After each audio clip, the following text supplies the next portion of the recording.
Get on your knees and confess. Kemi Eze Alo's voice cracked across the luxury restaurant like a whip. 47's diners turned at once. Bisi Nwosu stood between two security men, her burnt orange uniform soaked with rain, her hands still stained with the blood of the old stranger she had carried into an ambulance only hours earlier. Kemi raised an empty wallet above her head. 186,500 is missing. This waitress pretended to save a dying man so she could rob him. Gasps filled the hall. Phones came out. Somebody laughed. Then Kemi tore Bisi Alo's name tag from her chest and threw it beneath her red heel. Poor people are becoming too clever. You smell of kitchen smoke and suffering, yet you want to steal like a rich woman. Kneel down! Bisi Alo's lips trembled. Tears burned her eyes, but she did not kneel. I sealed that man Alo's money before I entered the ambulance, she said. And somebody inside this restaurant changed the bag. The room went dead silent. Because Bisi did not yet know that the frail stranger she had saved was the father of the billionaire, about to buy the entire restaurant. And when he returned, one powerful woman would beg for the same mercy she had refused to show. Do not leave this story halfway, because the truth hidden inside that sealed bag will destroy more than one reputation. Tell us your city and your local time in the comments, and subscribe now.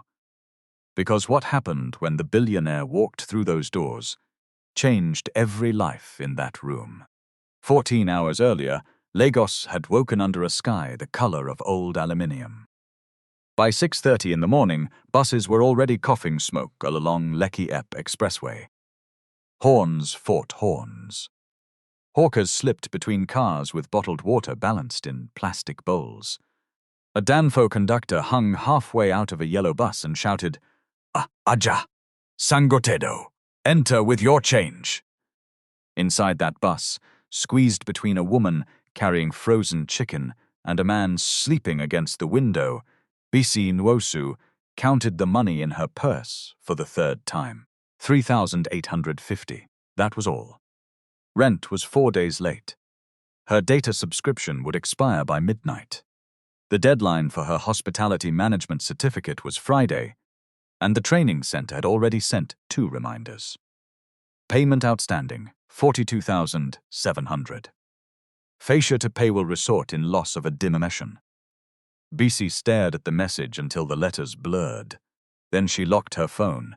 No amount of staring could turn 3,850 into 42,700.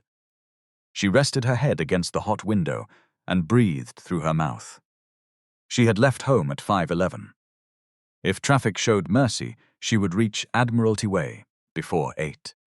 If traffic behaved like Lagos traffic, Kemi would remove another 2,000 from her salary for lateness.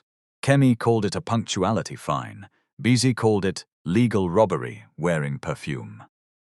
The Glass Palm restaurant stood beside the water in Lekki Phase 1, all tinted windows, imported stone and gold lettering. At night, the place glowed like a jewelry box. In the afternoon, black SUVs rolled into its driveway, carrying politicians, influencers, bank executives, and people who never asked the price before ordering.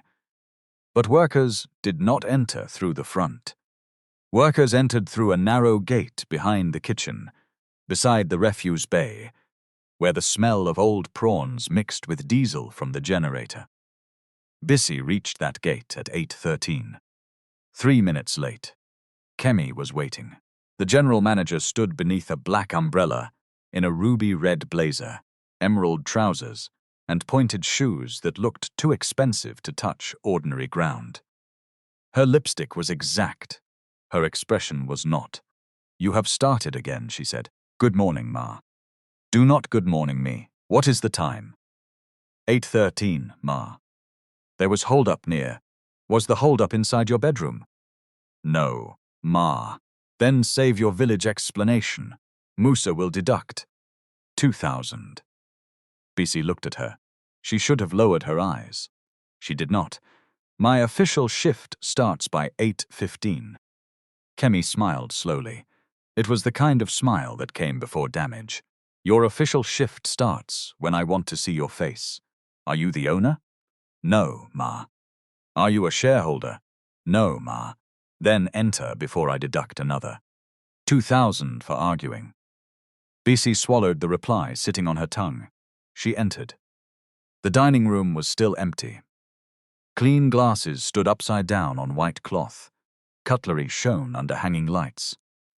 Beyond the windows, the lagoon moved quietly, pretending Lagos was a peaceful city. Behind the service door, peace ended.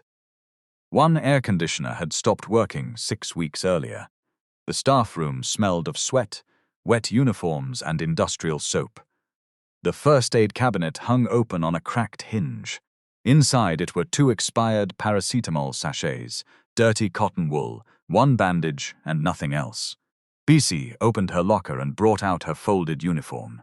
Burnt orange shirt, pale turquoise apron, white trim. The colors were bright enough for customers to notice from across the room. Kemi once said, the combination made the waitresses look cheerful. Bisi thought it made them look like walking warning signs.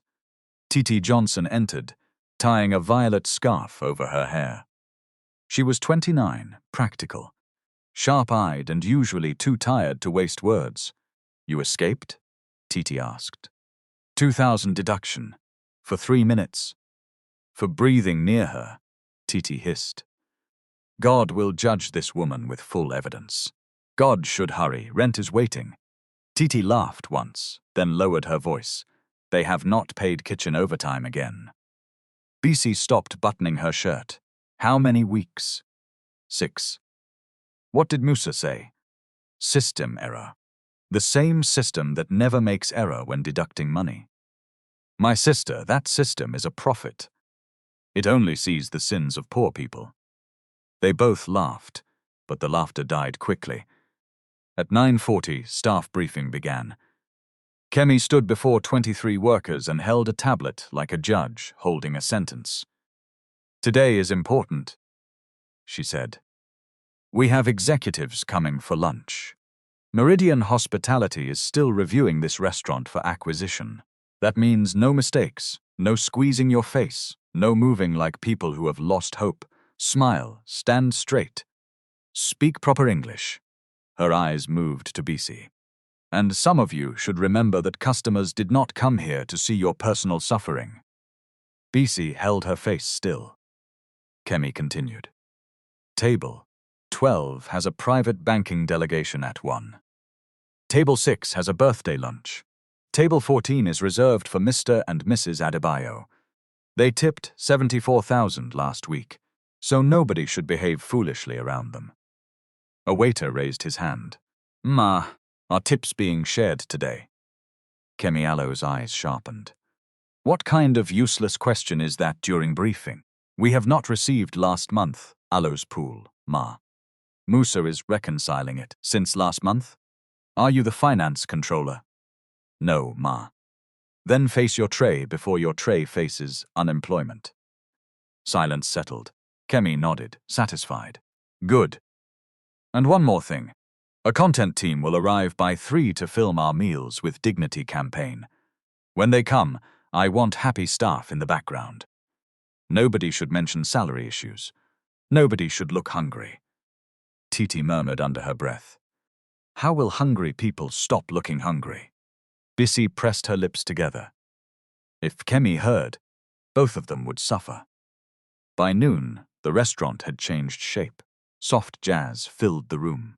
Waiters moved between tables with trays balanced on open palms. Plates arrived carrying grilled croquer, jollof arancini, peppered prawns, lamb chops and things given foreign names so they could cost more. Bisi worked table 6, table 9, and table 12. At table 12, a banker in a cobalt tie complained that the sparkling water was not cold enough. I am sorry, sir. I will replace it immediately. He looked at her name tag. Bisi, do you people not have refrigerators here? We do, sir. This bottle came from the service trolley. I will bring another. Your apology cannot cool water. No, sir, his colleague chuckled. Bisi took the bottle away. At the service station, Kemi appeared beside her. Why is that man frowning? The water was not cold enough, Ma. And you gave him warm water? It came from the trolley. I have replaced it. Kemi leaned close enough for Bisi to smell her perfume. Do you know how much those men can spend here in one afternoon? No, Ma. More than your family has seen in 10 years. Smile until they forget you are poor. Bisi stared at the tray. Yes, Ma. At 1:23, Mr. and Mrs. Adebayo arrived at table 14. Mrs. Adebayo wore diamonds in daylight and spoke as if the air had offended her. She ordered seafood okra without periwinkle, then complained that it did not taste like seafood okra. When Bisi tried to explain, the woman pushed the plate away. Take this thing. Your chef has no training. I am sorry, Ma. I will speak to the kitchen. And bring the manager. Not one of you apron people. Yes, Ma. Kemi arrived with a smile so wide it looked painful. She listened. She apologized. She promised complimentary dessert. Then she called Bisi into the corridor. You embarrassed me. Ma, she asked for no periwinkle, then complained that, did I ask for your defense? No, Ma. You people think because you can carry plates, you understand hospitality. A goat can carry a load. That does not make it a manager. Bisiello's jaw tightened. Kemi pointed at her. Do not squeeze your face. Go back and apologize again. For what, Ma? Kemiallo's eyes narrowed. That question cost Bisi the 18. Zero then tip the couple left behind. At 2:56, Kemi announced that the money would be withheld because Bisi had failed to create guest delight. By 3:10, the content team arrived. Kemi changed into a brighter smile and stood beside 12 food packs arranged on a polished table. Cameras rolled as she spoke about compassion, community, and feeding vulnerable people. We believe nobody should lose their dignity because they are hungry, she said. Behind the camera, Titi looked at Bisi. Bisi looked back. Neither woman spoke.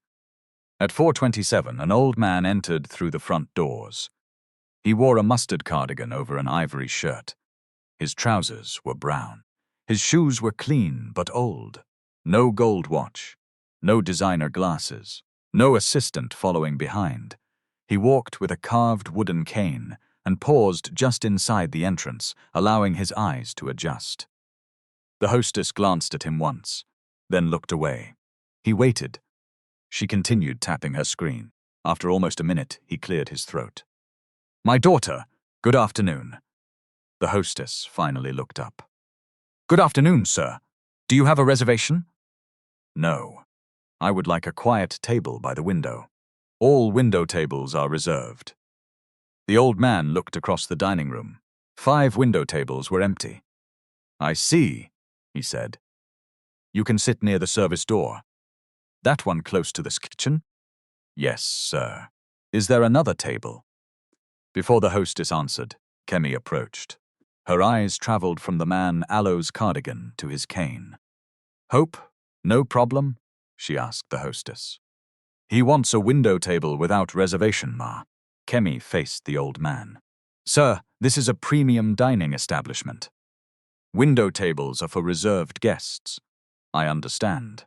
But several are empty. They are waiting for people. The old man smiled faintly. Am I not a person? The hostess looked down. Kemi did not smile. Please do not make this difficult. We have a table near the back. If that one does not suit you, there are affordable restaurants across the road. The old man Aloe's hand tightened around his cane. Not with anger, with memory. He had built his first company from 2 rented rooms in Surulere. He had once eaten bread and groundnut for dinner because 5 laborers had not been paid. He knew what it meant to be measured by shoes, by accent, by the confidence of one Aklo's clothes. He also knew that the glass palm was seeking hundreds of millions in investment from his son Aklo's group. That was why he had come alone. Not dressed as a beggar, not pretending to be helpless, simply dressed in a way that did not announce power. "Give me the table near the back," he said. Kemi nodded to the hostess as if she had solved a nuisance. The old man followed. His name was Samuel George. Only 3 people in the restaurant industry knew he was reviewing the place that day. Kemi was not one of them. Bisi saw him when he sat near the service door. She noticed the slight tremor in his left hand. She noticed how slowly he lowered himself into the chair. She also noticed that nobody had brought him water after 6 minutes. She carried a glass over. "Good afternoon, sir." "Good afternoon, my daughter." "Would you like still water or sparkling?" "Still water. And something simple. Maybe moi moi and grilled fish." Bisi glanced at the menu. The cheapest main meal was 19,500.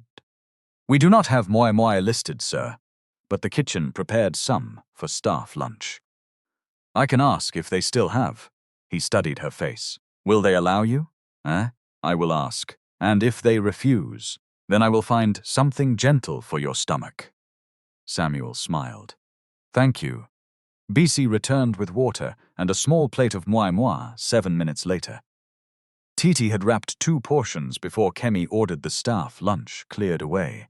Samuel took 1 bite. "This is good. I will tell the kitchen." "You did not put it on the bill?" "No, sir. It was staff food." "Then I should pay you." "No, sir." "Why?" "Because food that has already been cooked should not become waste while somebody is hungry." Samuel looked at her for a long moment. "You speak like someone who has known hunger."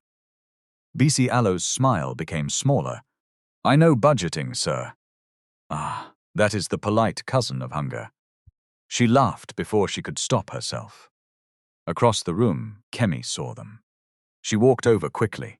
"Bisi, why are you standing here?" He ordered Ma. Kemi looked at the moi moi. "Is this on our menu?" "No, Ma. It was from staff lunch." "And you served staff food in my dining room?" he asked. "For something simple." Kemi Ala's face tightened. "This is not a canteen." Samuel wiped his fingers carefully. "The food is excellent." Kemi turned to him with a controlled smile. "I am glad you are managing, sir. But our waitress knows the standard here. She showed me kindness. She showed poor judgment." Bisi lowered her eyes. Samuel looked at Kemi. A place can have polished glass and still lack manners. For 1 second, Kemi Alo's smile vanished. Then it returned colder. "Sir, if you are uncomfortable, perhaps another establishment will suit you better." Samuel placed his napkin on the table. "Perhaps." He stood. Too quickly. The room tilted around him. He steadied himself with the cane. Bisi moved forward. "Sir, are you all right?" "I am fine." But he was not. His last proper meal had been before 7 that morning. He had taken his diabetes medication, attended 2 meetings, then decided to inspect the restaurant without delaying for lunch.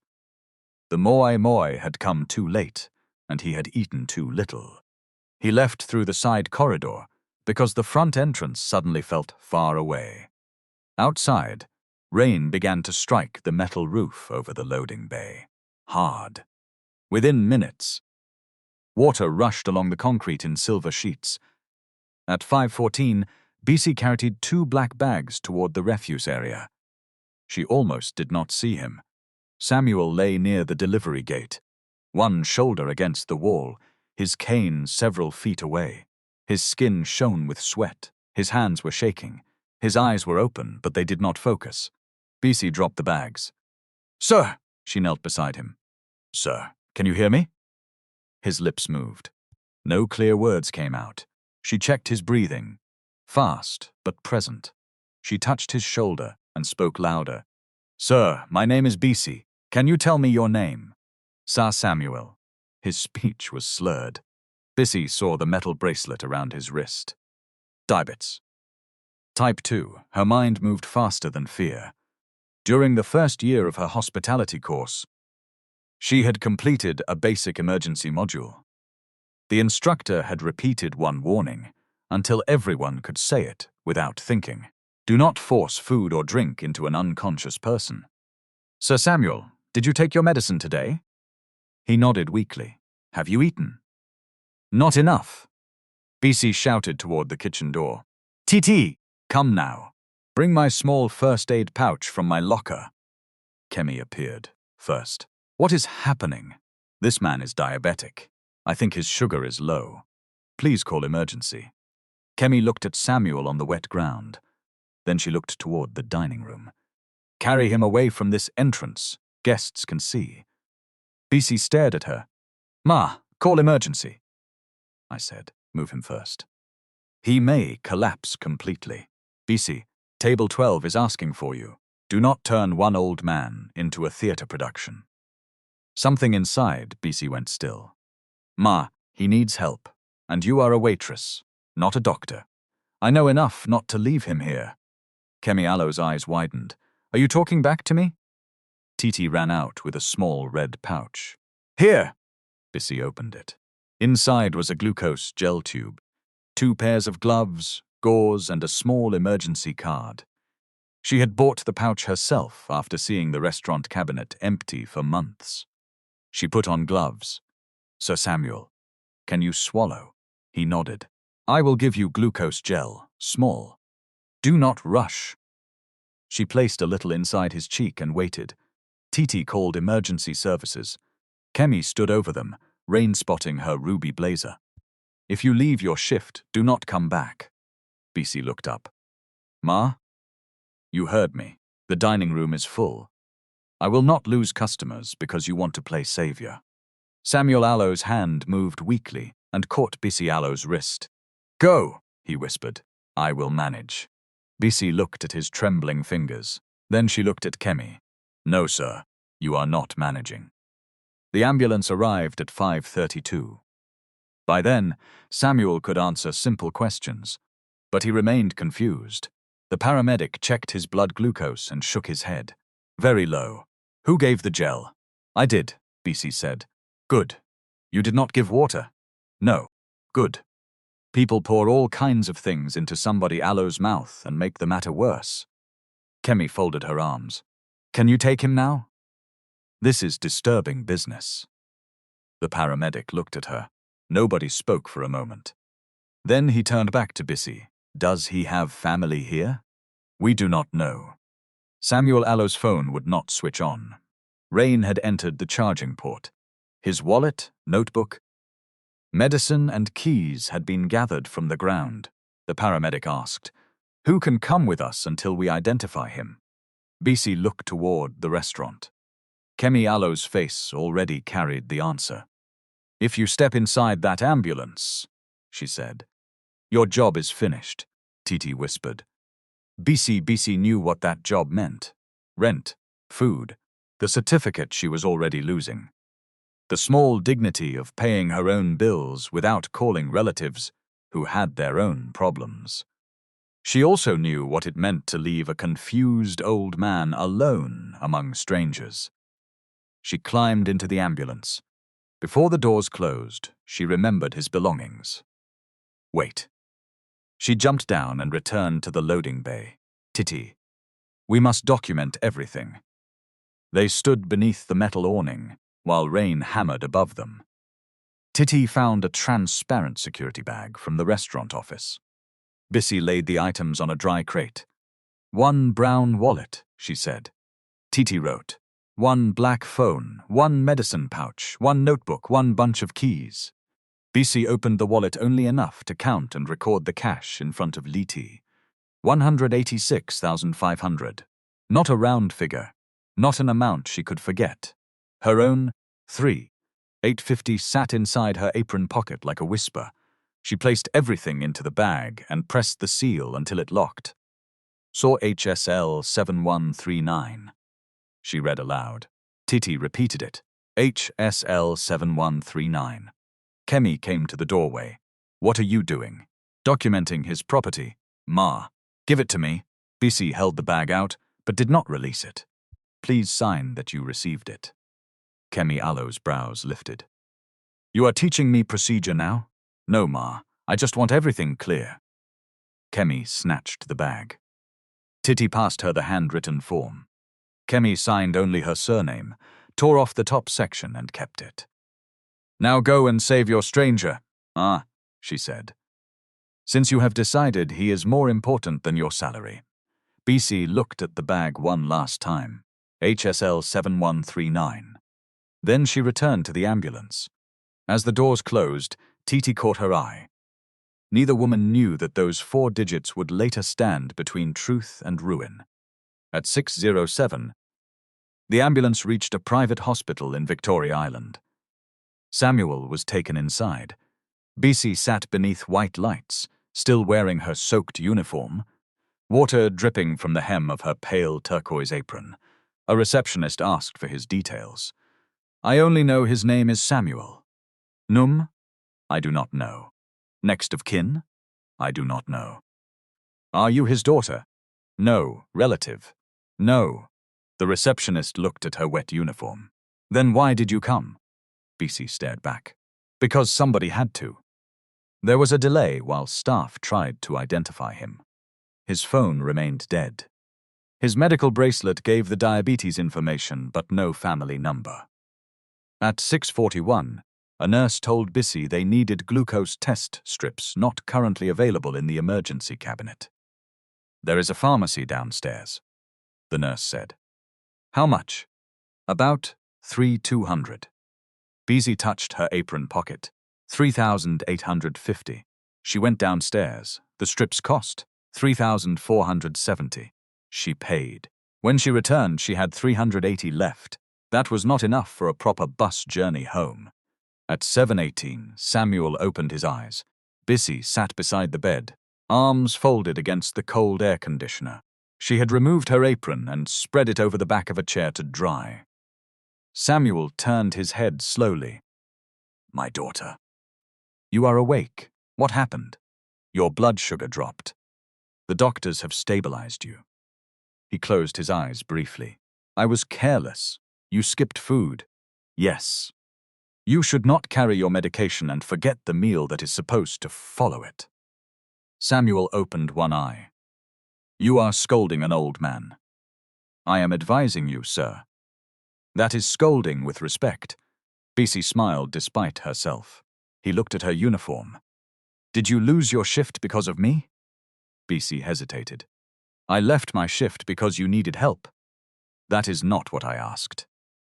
She looked away. Maybe I have lost more than the shift. Samuel Al's face changed. I am sorry. You did not tell anybody to treat you like a disturbance. Still. He studied her for a moment. What do you do? I serve people. At that restaurant? Yes, sir. Do you like the work? I like making people feel welcome. I do not like being treated as if serving people makes me less than them. Samuel became very still. Bisi continued, softer now. I serve people, sir, but serving people does not mean I am less than them. The sentence entered the room and remained there. Samuel turned his face toward the ceiling. His eyes shone. Before he could answer, a nurse entered and told Bisi they had found a contact through his medical records. His family was on the way. Bisi stood. Then I should go. Wait. Samuel reached for her hand. What is your full name? Bisi Nwosu. Bisi Nwosu, he repeated carefully. I will not forget. She smiled. Please remember your meals instead. She left at 7:49. Outside, the rain had reduced to a thin, stubborn drizzle. Bisi checked the route home. With 380, she could not reach Sangatedo. She called Titi from the hospital security desk because her own phone battery had died. Titi answered on the first ring. Bisi, where are you? The hospital. He is stable. Thank God. But listen to me. Do not come through the front when you return. Why? Titi Stowe's breathing changed. Kakmi opened the property bag. Bisi gripped the receiver. And the money is not there. For 1 second, Bisi heard only the rain. What do you mean the money is not there? She is saying you took it before sealing the bag. That is nonsense. You watched me count it. I know. What is the seal number? Titi lowered her voice. The bag on her desk says HSL 7193. BCLO's blood went cold. No. The number was HSL 7139. I know. They changed it. I know. Bisi closed her eyes. Behind her, the hospital doors opened and shut. People walked past. A cleaner pushed a mop bucket. Somewhere, a machine beeped. The world continued as if her life had not just split open. I am coming back, she said. Do not come. I am coming. Bisi. Kemi has gathered customers. She said she wants to make an example of you. Then she will make the example in front of me. Bisi returned to the glass palm at 8:36. She borrowed 2,000 from a nurse and promised to transfer it the next day. When she entered the dining room, conversation stopped. Kemi stood beneath the chandelier with the empty wallet in her hand. 2 security men moved behind Bisi. 47 diners turned. Phones rose, and Kemi smiled. Get on your knees and confess. Kemia's voice struck the room. Bisi did not move. The 2 security men stood close enough for her to feel their body heat. One of them avoided her eyes. The other held his chin high, as if standing beside authority made him part of it. Kemi lifted the empty wallet. 186,500, she said again. That is what this old man had before Madam Good Samaritan carried him away. A woman at table 9 whispered, Jesus. A man beside her switched his phone camera from photo to video. Bisi looked at the transparent property bag on the service table. HSL 7193. The seal was already broken. The wallet lay beside it, the notebook, the medicine pouch, the keys, the black phone. Everything except the money. Bisi pointed. That is not the bag I sealed. Kemi laughed.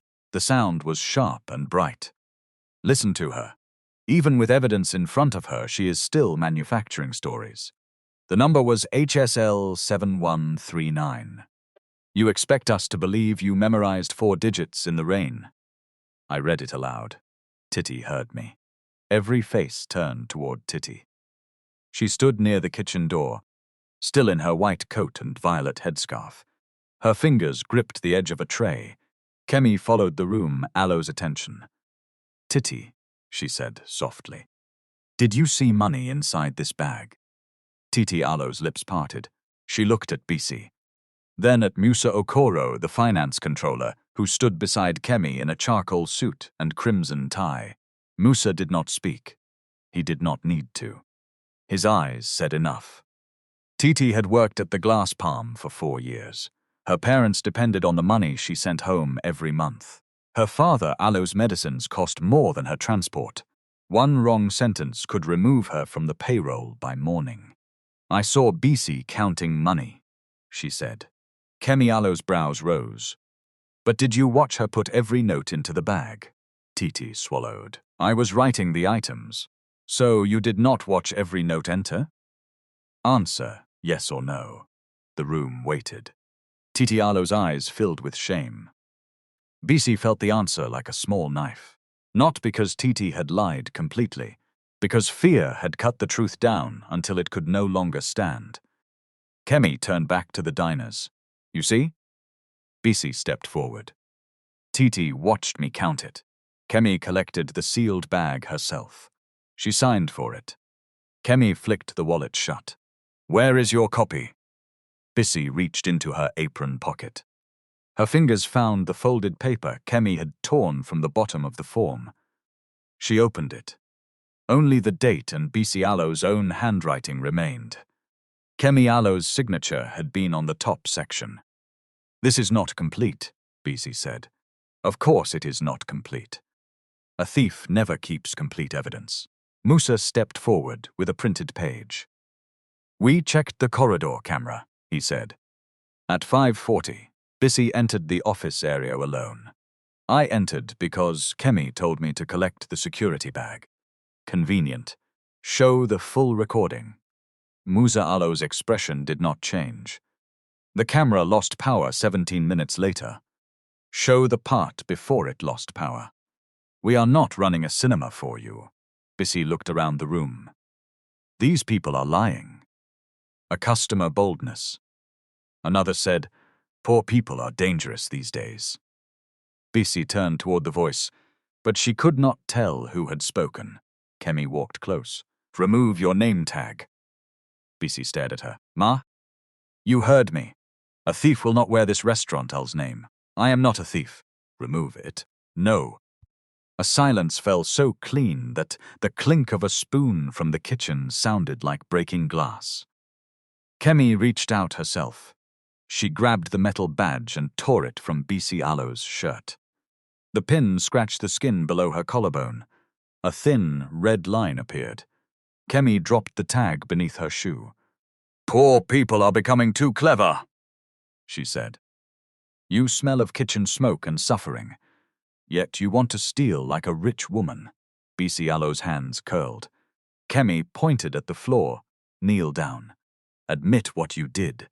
Apologize to this restaurant and to every customer whose safety you have disgraced. Bisi looked at the polished tiles. She thought of the bus from Sangotedo, the unpaid overtime, the hospital receipt, the $3.80 that had remained after she bought glucose strips. The nurse Alociudas too, inside her pocket, already owing somebody before the day had ended. She thought of Samuel Allo's shaking hand, then she raised her head. I will not kneel for a lie. Kemi Nwosu's nostrils flared. Security. One of the men touched Bisi Nwosu's arm. She pulled away. Do not touch me. I will leave. Musa held out another paper. Sign this first. What is it? An acknowledgement that you were suspended pending investigation. Bisi took it. The first paragraph said suspension.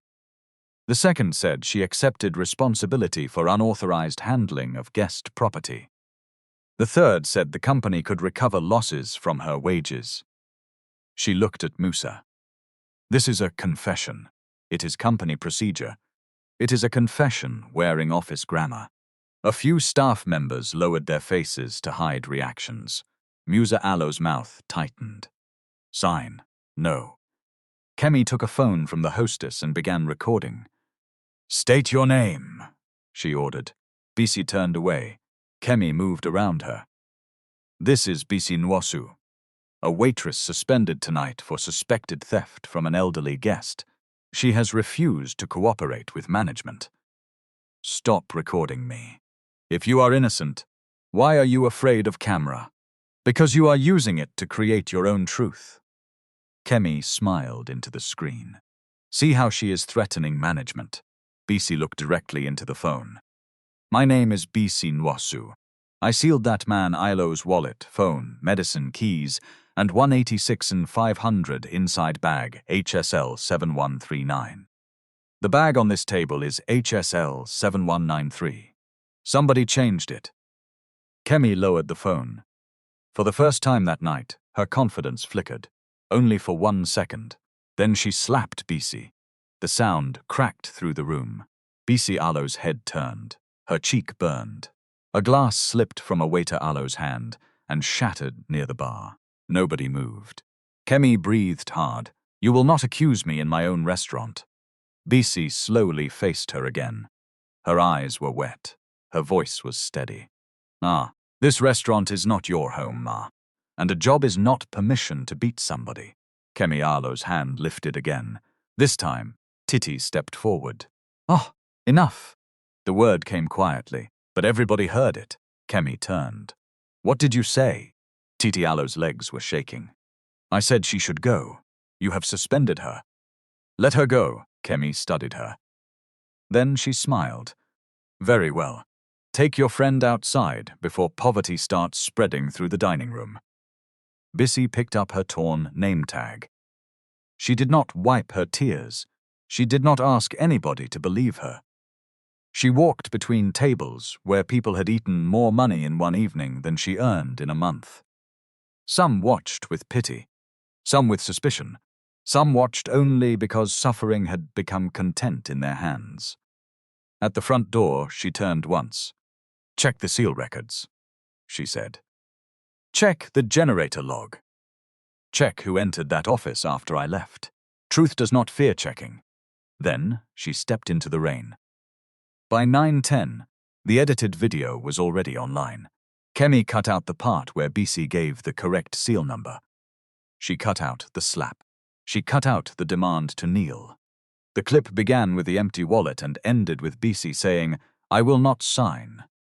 The caption read, "The glass palm protects its guests. Staff member, after missing cash in cent." No name was written. Her face was enough. At the hospital, Samuel George's son arrived at 8:23. Ikenna George did not run into rooms. He was not that kind of man. Even fear became controlled in his body.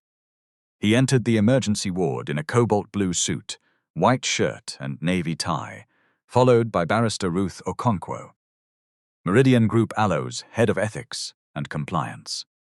Ikenna was 39, tall, broad-shouldered, and known for making decisions with the quiet finality of a door locking. But when he saw his father lying under a hospital blanket, the CTO disappeared. "Papa."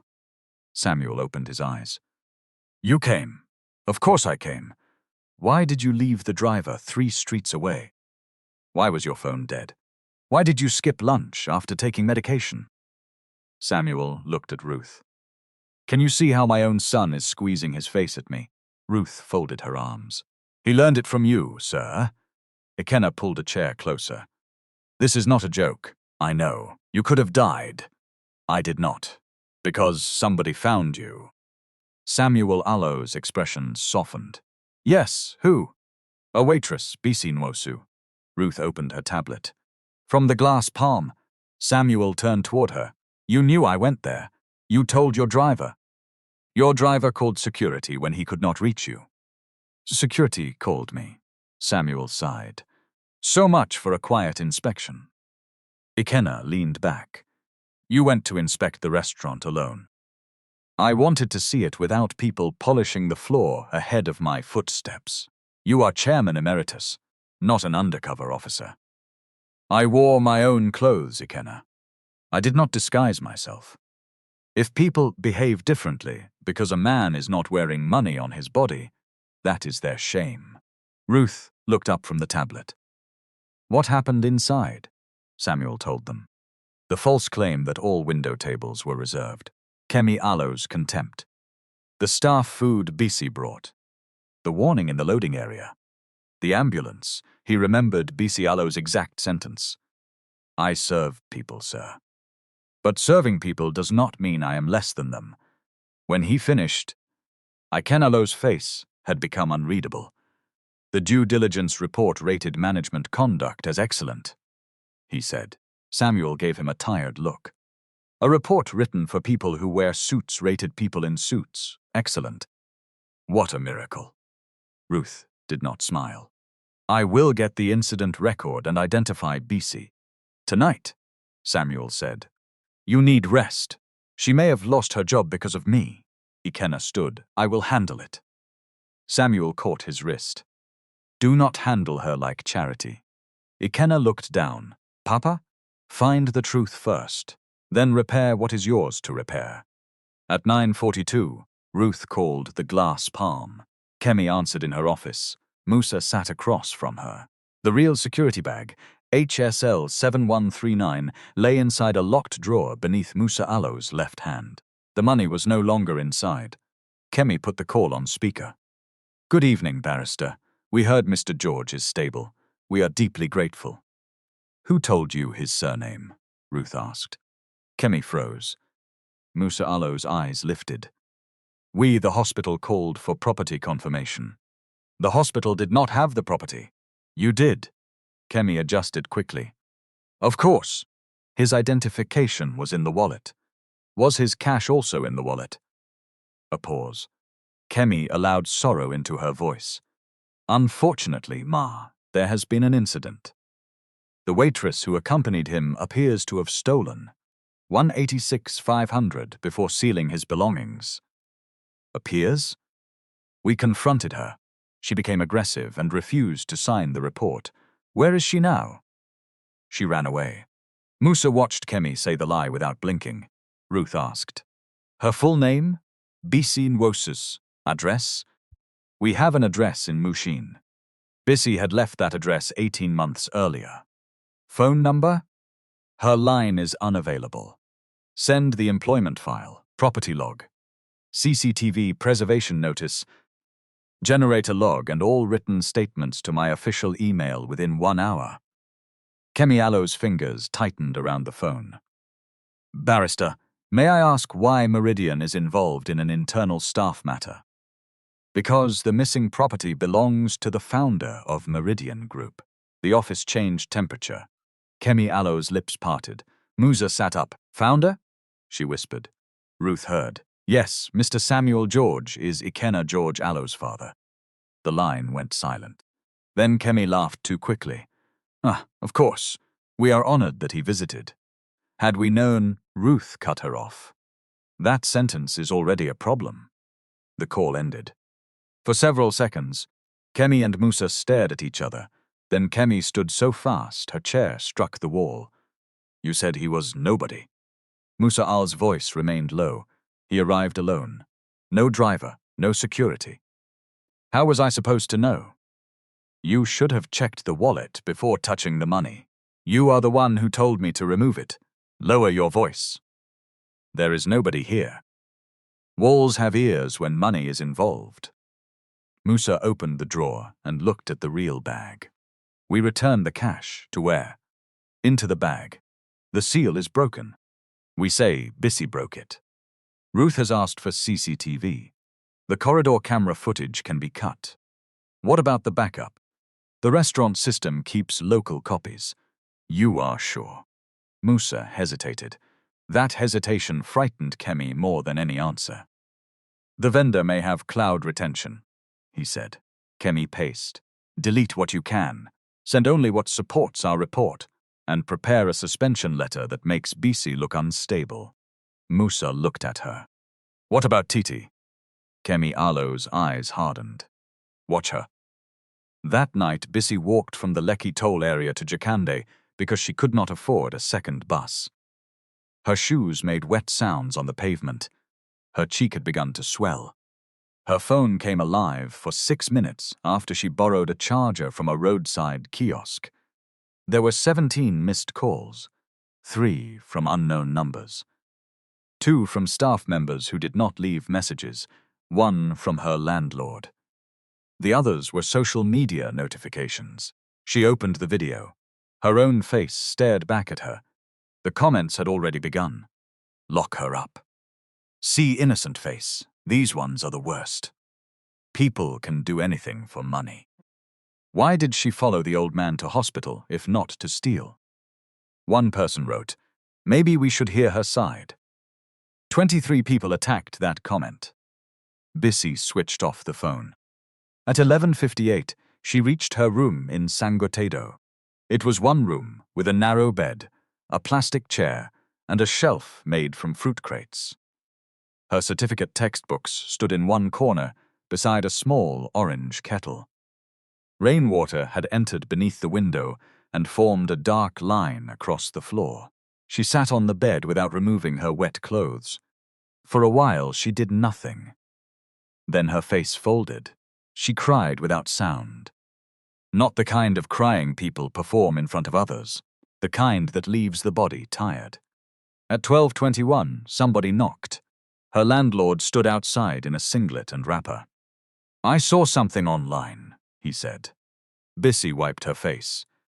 It is not true. I did not say it is true. But you came to ask. I came because your rent is late, and police matter can bring trouble to my house. There is no police matter. Not yet. She stared at him. He looked away. Pay at least half by Saturday, he said. I am managing too. Then he left. The next morning, Bisi woke at 5:46 because her body still obeyed the job that had thrown her away. For 3 seconds, she thought she was late for work. Then she remembered. She washed her face. The slap mark had turned purple at the edge. At 7:15, she called the nurse and promised again to return the 2,000. At 8, She called the Glass Palm Aloe's human resources number. Musa answered. You are not to contact staff, he said. I need a copy of my suspension letter and the incident report. You refuse to sign. I am still entitled to the documents. Who taught you entitlement? My employment contract. Musa gave a dry laugh. You have no contract with us anymore. Then send my termination letter. You abandoned your shift. I left in an ambulance with a guest whose life was in danger. You are not a doctor, and you are not the police. You cannot call me a thief without investigation. Musa Aloe's voice became softer. Bisi, do not carry this matter on your head. Return the money quietly. Madam Kemi may show mercy. I did not take it. The line ended. At 9:30, Bisi went to a small restaurant in Arja, where she had applied 2 weeks earlier. The owner had asked her to return for a practical interview. A young supervisor met her near the entrance. We cannot continue, he said. Why? He showed her the video. We called your former workplace for reference. Former? I have only been suspended. They said you are under investigation for theft. Did they tell you I saved the guest Alau's life? The supervisor shifted his weight. That is not our concern. It should concern you that they cut the video. Madam, please. We have customers. Madam. The word was respectful in shape, but not in meaning. Bisi stepped outside. The sun was bright now. Traffic moved. People bought food. A woman argued over tomatoes. A man repaired a tire beside the road. Life had no sympathy for public disgrace. At 10:16, Ikenna stood in his father Aloe's hospital room and watched the edited video on Ruth Aloe's tablet. Samuel sat upright against pillows, wearing hospital clothes and annoyance. That is her. Ah, he said. Bisi. In the clip, Bisi looked angry. The empty wallet filled the frame. Kemi Aloe's voice explained missing money. Samuel shook his head. No. Ikenna paused the video. You cannot know what happened after the ambulance left. I know what she did before it left. That is not the same thing. Samuel turned to his son. You think a woman who spent her own money on a stranger stole from him 30 minutes earlier. We do not yet know she spent her money. No, the nurse told me. Ruth looked up from her notes. The pharmacy receipt is in Bisi Aloe's name. 3,470. Ikenna Aloe's expression tightened. Samuel said, she had almost nothing. She still paid. Kind people can make mistakes. Ikenna replied. Poor people can also steal. Rich people can also steal. We do not clear anyone by sentiment. Samuel held his gaze. Good. Then do not condemn her by a manager Aloe's title either. Ruth placed the tablet on the table. The documents Kemi sent are incomplete. The property log has no original seal number. The CCTV file begins after Bisi entered the corridor. The generator report says power surge, but the maintenance timestamps are missing. So, Ikenna asked. So, I have requested preservation from the camera vendor directly. Have we found Bisi? The employee address is obsolete. Her emergency contact number belongs to a woman who changed lines last year. The payroll system has no updated address. Samuel looked at Ikenna. Excellent employee management. Ikenna accepted the blow. We will find her. They did not find her that day. Kemi found her first. At 4:05 in the afternoon, Bisi received a message from an unknown number. Come to the long car park behind Palms Mall at 6 p.m. We can resolve this without police. She read it twice. Then she sent a screenshot to Titi. Titi replied immediately, Do not go. Bisi typed back, If I do not go, they will say I ran. At 6, the car park smelled of concrete, fuel, and rain trapped in drains. Kemi stood beside a black SUV. Musa remained in the driver Aloe's seat, engine running. Bisi stopped several feet away. What do you want? Kemi looked at her swollen cheek. You bruise easily. You slap easily. Still talking like somebody who has options. Kemi opened a leather folder and removed a document. I am offering you 250,000. Bisi almost laughed. Yesterday you said I stole. 186. 500. Today you want to give me more? Call it settlement. For what? You sign that you mishandled guest property, that you returned the missing amount, and that you will not make further claims against the glass palm. I did not take the money. Nobody will believe you. Then why are you paying me? Kemiala's smile thinned to save time. Bisi took the paper. Kemi watched her eyes move across the paragraphs. The document did more than admit mishandling. It waived claims for unpaid overtime, tips, injury, harassment, defamation, and wrongful dismissal. It also stated that Bisi had acted alone. Bisi pulled out her phone. Kemi reached for the paper. Too late. The camera clicked. What did you do? I saved evidence. Kemi grabbed the phone. Bisi stepped back. Musa got out of the SUV. Give her the phone, he said. Bisi held it against her chest. Touch me and I will shout. Who will come? Kemi asked. Security men who earn less than you. You think they will fight management for your suffering? Bisi looked at her. You are afraid. Kemialo's face changed. Of you? Of checking? Of records? Of one correct seal number? Musa moved closer. Bisi raised her voice. Somebody help! Footsteps echoed from the ramp above. Kemi stepped back immediately. Bisi folded the document and pushed it into her bag. I am not signing anything. Kemialo's voice dropped. You will regret this. I already regret working for you. Bisi walked away without turning. Her knees shook until she reached the road. At 8:49 that night, an email entered her inbox. The sender Ilo's address was a random string of letters. There was no greeting, no signature. Only 3 lines. Do not sign anything. The seal number was changed. This is bigger than the old man Alo's money. Bisi did not sleep. She read the email until the words lost shape. At midnight, she checked the sender Al's address again. No name. No trace she could understand. At 1:13, she forwarded the message to a new email account and saved screenshots in 3 places. At 2, she placed the phone beneath her pillow, though she knew a phone could not protect her. By morning, fear had changed into something more useful. Anger with a notebook. Bisi took out every document she had from the glass palm.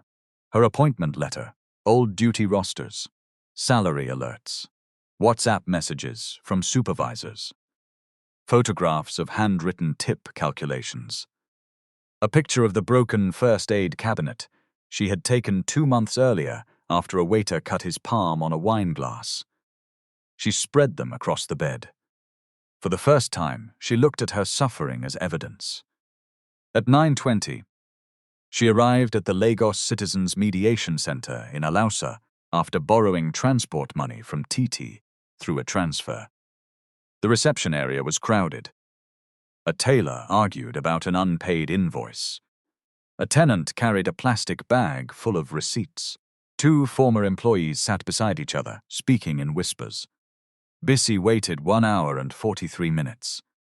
When her turn came, she entered a small office and sat opposite a mediation officer with tired eyes and a careful voice. What is the dispute? The woman asked. Bisi placed the edited video on the desk. I was accused of stealing from a guest. They suspended me, slapped me in front of customers, and posted this online. They also owe me salary, overtime, and tips. The officer watched the clip once. Did police arrest you? No. Did the company give you a written allegation? No. Did you sign anything? No. Good, the word surprised Bisi. The officer pushed a sheet of paper across the desk. You need to separate emotion from proof. Both matter, but only one travels easily through a process. Bisi listened. Keep your employment letter. Keep your payslips and bank statements.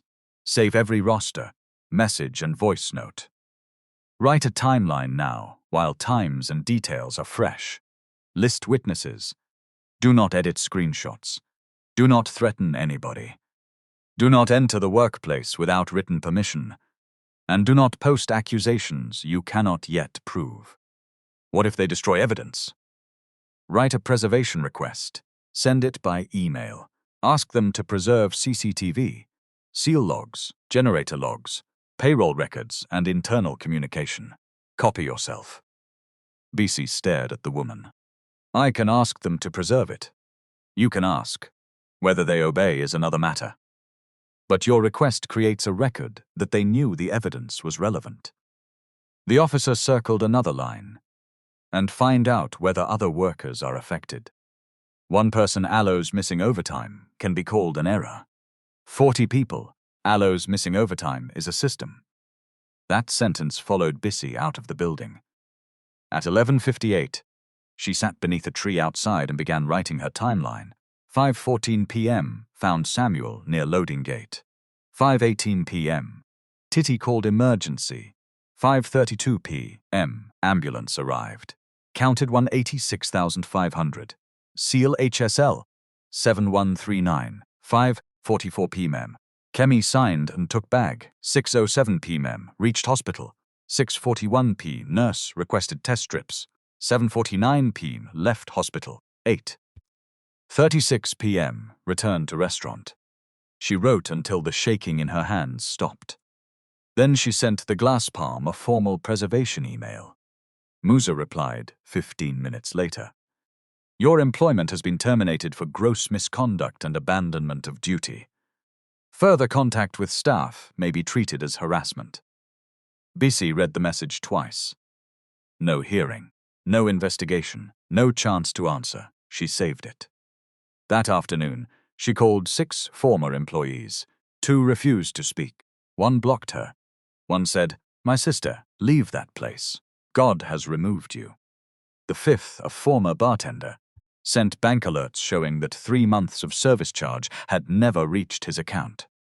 The 6th cried on the phone, "They owe me 147,000. The woman said. When I asked, Musa said I had signed for cash. I never signed anything. Do you have your rosters? Yes. Keep them. Bisi, are you fighting them? No. What are you doing? I am counting.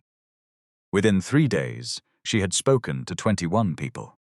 By the 5th day, the number reached 43. Some were current employees. Some had resigned.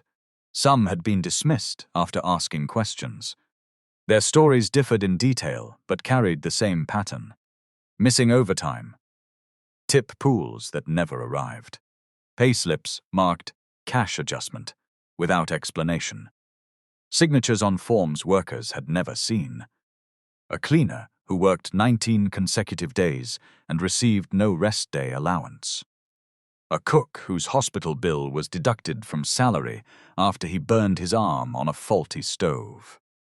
A hostess who was told to refund a customer Aloe's unpaid bill because the customer had left while she was in the restroom. Bisi built a spreadsheet at a business center in Aja, paying by the hour. She entered every date, amount, and supporting document. The provable total reached 11,742,000. She stared at the figure. The missing 186,500 was not the crime. It was the door. Behind it stood a house full of stolen wages. The anonymous sender contacted her again. Check the meals with dignity expense. Bisi remembered the cameras, the 12 food packs. Kemi speaking about compassion while workers waited for their tips. She asked former staff for campaign records. One woman had helped prepare invoices. She sent photographs of purchase orders showing 250 meal packs charged to the charity budget on a day when only 80 had been prepared. Another invoice billed Meridian Aloe's acquisition team for employee wellness consultations that no employee remembered attending. Bisi Salo's stomach turned. It was not enough to prove where the money went, but it was enough to ask questions. At Meridian Group headquarters in Victoria Island, Ruth Okonkwo was asking the same questions from another direction. The building rose in blue glass above Ozumba Mimbadiwe Avenue. Inside, staff moved through quiet corridors with access cards and polished shoes. Reports traveled faster than people. Ikenna sat at the head of a conference table while Ruth placed the glass palm due diligence file before him. "Employee satisfaction score," she said. 92%. Ikenna looked at the page. Based on how many interviews? 12. Out of how many employees? 68 listed. 54 active. Who selected the 12? Kemi Ez. Ikenna leaned back. Ruth turned another page. Management conduct rated excellent. Payroll controls rated satisfactory. Staff grievance process rated robust. Who verified the grievance process? The external consultant interviewed Musa Okoro. The finance controller responsible for payroll. Yes. So we asked management whether management was behaving well. That is one way to describe it. Ikenna looked through the window at the traffic below. For years, he had pushed Meridian to become faster, cleaner, and more data-driven. Every subsidiary sent dashboards. Green meant healthy. Amber meant attention. Red meant intervention. The glass palm had been green. His father entered the room with a cane and no permission. He had been discharged that morning and was supposed to rest at home. Ikenna stared at him.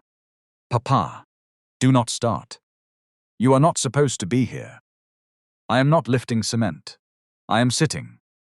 Samuel lowered himself into a chair and looked at the report. What color did they give suffering? Ikenna Alo's jaw tightened. "This is being investigated." "That is not what I asked." Ruth closed the folder. Samuel tapped the table with one finger. "You built a system that can tell you how many plates were sold at lunch. Can it tell you how many workers are afraid to complain? No system can measure fear accurately. Then why did you behave as if your dashboard had measured dignity?" Ikenna held his father Alo's gaze. "I did not know." Samuel Alo's voice softened, but the words became harder. "A leader can be innocent of cruelty and still be responsible for the room where cruelty is rewarded." The sentence landed. Ruth looked down. Ikenna did not defend himself. After a while, he said, "We changed the process." "After the truth," Samuel replied. "Do not hide reform inside public relations." Ruth Alo's phone vibrated. She read the message. "The camera vendor has acknowledged our preservation notice. They retain cloud backups for 30 days. Ikenna looked at her. "When do we get the files?" "Legal review says within 48 hours. "And Bisi?" "We traced an old insurance form. The surname Nwosu appears with an address in Sangotedo, but the house number is incomplete." Samuel stood. "Then we go there." Ikenna frowned. "You are going home?" I said. "We?" "You are going home." Samuel squeezed his face. Ruth hid a smile. The next afternoon, a Meridian driver, Ruth and a field officer found Bisi Alo's compound after asking at 3 wrong streets. Bisi saw the black vehicle through her window and assumed the worst. She placed copies of her documents inside a bag before opening the door. Ruth stood outside in a navy jacket and white blouse. "Bisi Nwosu?" "Yes." "My name is Ruth Okonkwo. I represent Meridian Group." Bisi did not invite her inside. "I have sent a preservation request. Any communication should be in writing." Ruth Alo's eyebrows lifted slightly. "Good." "Good?" "It means somebody advised you not to surrender documents carelessly. Are you here for Kemi?" "I am here because the guest you helped belongs to our organization." "People do not belong to organizations." Ruth studied her. "You are correct. Mr. Samuel George founded Meridian Group. His son is our chief executive." Bisi went quiet. She looked past Ruth at the car. "The old man?" "Yes." "Is he well?" "He is recovering." Bisi let out a breath she had been carrying for days. Then suspicion returned. "Why are you telling me this?"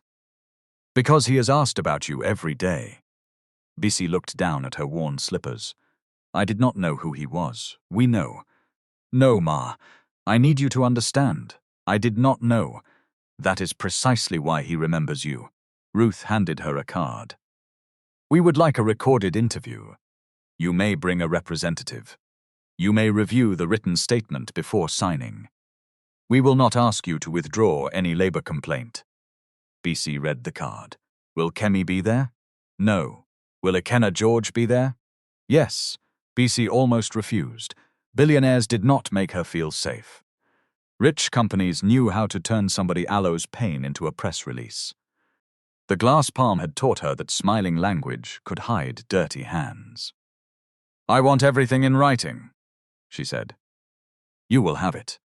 And I am not coming to collect charity. Ruth nodded. Mr. Samuel specifically warned us not to treat you like charity.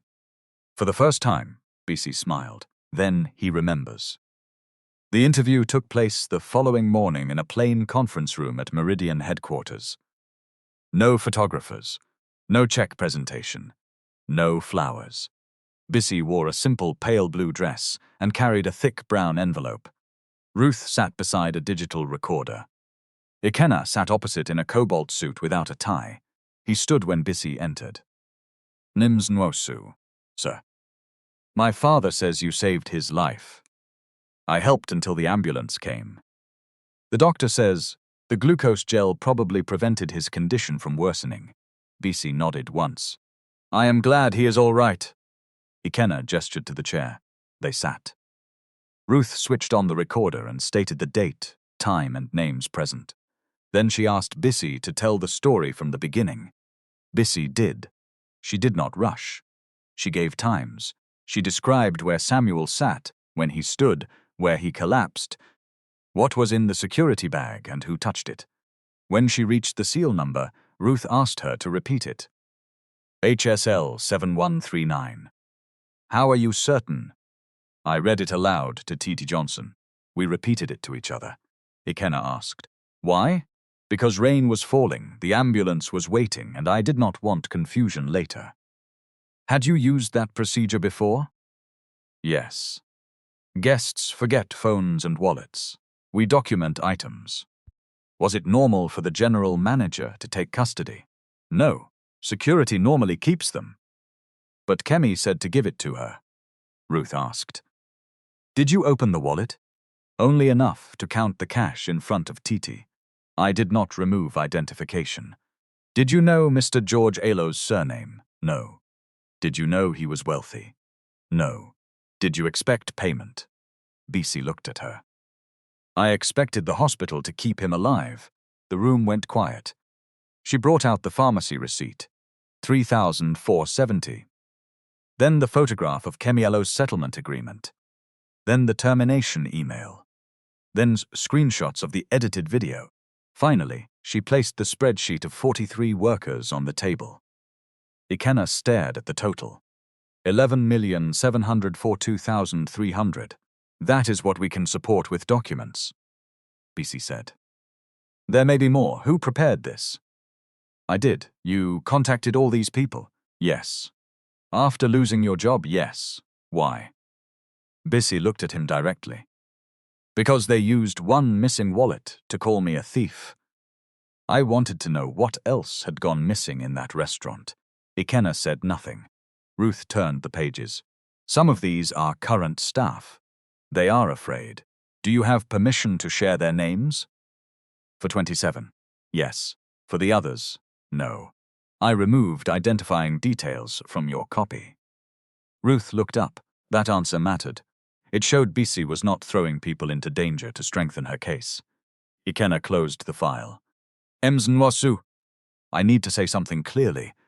Meridian has not completed the investigation. I will not promise an outcome before evidence is verified. Bisi nodded. That is fair. But I am sorry that a business seeking partnership with us treated you this way. Bisi Aloe's expression remained calm. Sorry is a good beginning, sir, and the end depends on what you do after saying it. For the first time in years, somebody answered Ikenna George without fear, flattery, or calculation. He respected her immediately. He did not yet know how much that respect would change him. After the interview, Samuel entered from the adjoining room. He wore his mustard cardigan again, though Ruth had advised him to stay away until the process was complete. Bisi stood. "Sir Samuel, my daughter. You are well." "I am managing." She frowned. He laughed. "Fine, I am eating properly. Your face says you will report me. You should be reported." Samuel opened his arms. Bisi hesitated, then hugged him carefully. He smelled of soap and menthol rub. When they separated, Samuel reached into his pocket. Bisi stepped back at once. "No, sir. It is not money." He brought out a folded photocopy of the pharmacy receipt. "The nurse gave me this. You spent nearly everything you had. I have already submitted the receipt. I know. I only wanted to see your name on it." "Why?" "To remember that numbers can carry character. 3,470 can say more about a person than 47 billion. Bisi looked toward Ikenna. "Your father likes giving speeches." Ikenna Allo's mouth moved at one corner. He has had many years of practice. For a few minutes, the room felt lighter. Then Ruth Allo's phone rang. Her expression changed as she listened. "What happened?" Ikenna asked. Ruth ended the call. "Titty Johnson has been suspended." Bisi went still. "Why?" "Unauthorized access to internal records and disclosure of confidential information." Bisi reached for her phone. Titi answered in tears. "They searched my locker." She said. "Musa said I copied seal records." "Did they find anything?" "No. I sent everything before they came." "To whom?" "To the anonymous email address first, then to the address Ruth sent in the preservation notice." Ruth held out her hand. "Ask her what she sent." Bisi put the call on speaker. Titi Allo's voice shook. "The seal issue register. HSL 7139 was taken from security at 5:36. HSL 7193 was issued to Madam Kemi at 6:28, after Bisi had left. I also sent the generator log. There was no power failure." Ruth began writing. "Do you have the original files?" "Photographs. With timestamps. Do not delete anything. Do not meet management alone. Send a written account of the search and suspension." Titi began crying harder. "My father Allo's medicine is due next week." Bisi closed her eyes. "I will send you what I have." "What do you have?" Titi asked. "You do not even have work. We will manage together." "After the call," Ikenna said, "Meridian can provide interim support to witnesses." Bisi shook her head, not secretly. "Put it in a formal witness protection policy. Otherwise, Kemi will say you bought testimony." Ruth nodded slowly. "She is right." Ikenna looked at Bisi. "Do you always correct chief executives?" "Only when they need it, sir." Samuel laughed so loudly that a staff member outside the room turned to look through the glass. The evidence from Titi changed the investigation. The seal issue register established that a second bag had been collected after Bisi left. The generator log showed continuous power. The property form Kemi sent to Meridian had been recreated the morning after the incident. Still, Musa fought back. He claimed the second bag had been used for another guest. He said the generator log could be wrong. He said staff members had coordinated stories because Bisi wanted money. Kemi went further. She announced a press briefing at the Glass Palm. The invitation called it a commitment to integrity and guest protection. At 3 p.m. the next day, she stood before local bloggers and 2 television crews in her ruby blazer. Recent false claims have been circulated by a former employee. She said. The Glass Palm will not be blackmailed by individuals seeking to exploit an elderly guest. Allo's medical emergency. Behind her, a screen played CCTV footage. Bisi entered the office corridor carrying the security bag. She looked left. She disappeared through the office door. The video cut. Then it resumed 17 minutes later, showing Bisi leaving toward the ambulance. Kemi faced the cameras. The footage speaks for itself. It did not. but edited images often speak louder than missing minutes. By evening, the story had spread beyond restaurant staff groups. A popular blog used Bisi Nwosu's picture under the headline Waitress. Old man accused of taking his cash. The quotation marks around saved hurt more than the accusation. Bisi sat in Titi Lo's room, watching comments multiply. Titi had not returned home to her parents. She feared Kemi might send somebody to collect her phone. "Maybe we should post everything," Titi said. "No. They are destroying your name. If we post raw employee records, we expose people. Then post the seal log," Ruth said to preserve the investigation. Titi stood and paced. "Bisi, how can you be calm?" "I am not calm. You are sitting like stone. If I start shouting, will the cloud server bring the full video faster?" Titi stopped. Bisi Nwosu's voice cracked. "I want to shout. I want to enter that restaurant and drag Kemi outside. I want every person who laughed to look at my face. But anger is what they are waiting for. They already called me aggressive. I will not give them free evidence for a lie." Titi sat beside her. For a while, they held hands. At Meridian headquarters, Ruth received the cloud files at 10:47 that night. She did not open them alone. She called Ikenna, the external forensic consultant, and a legal observer into a secure room.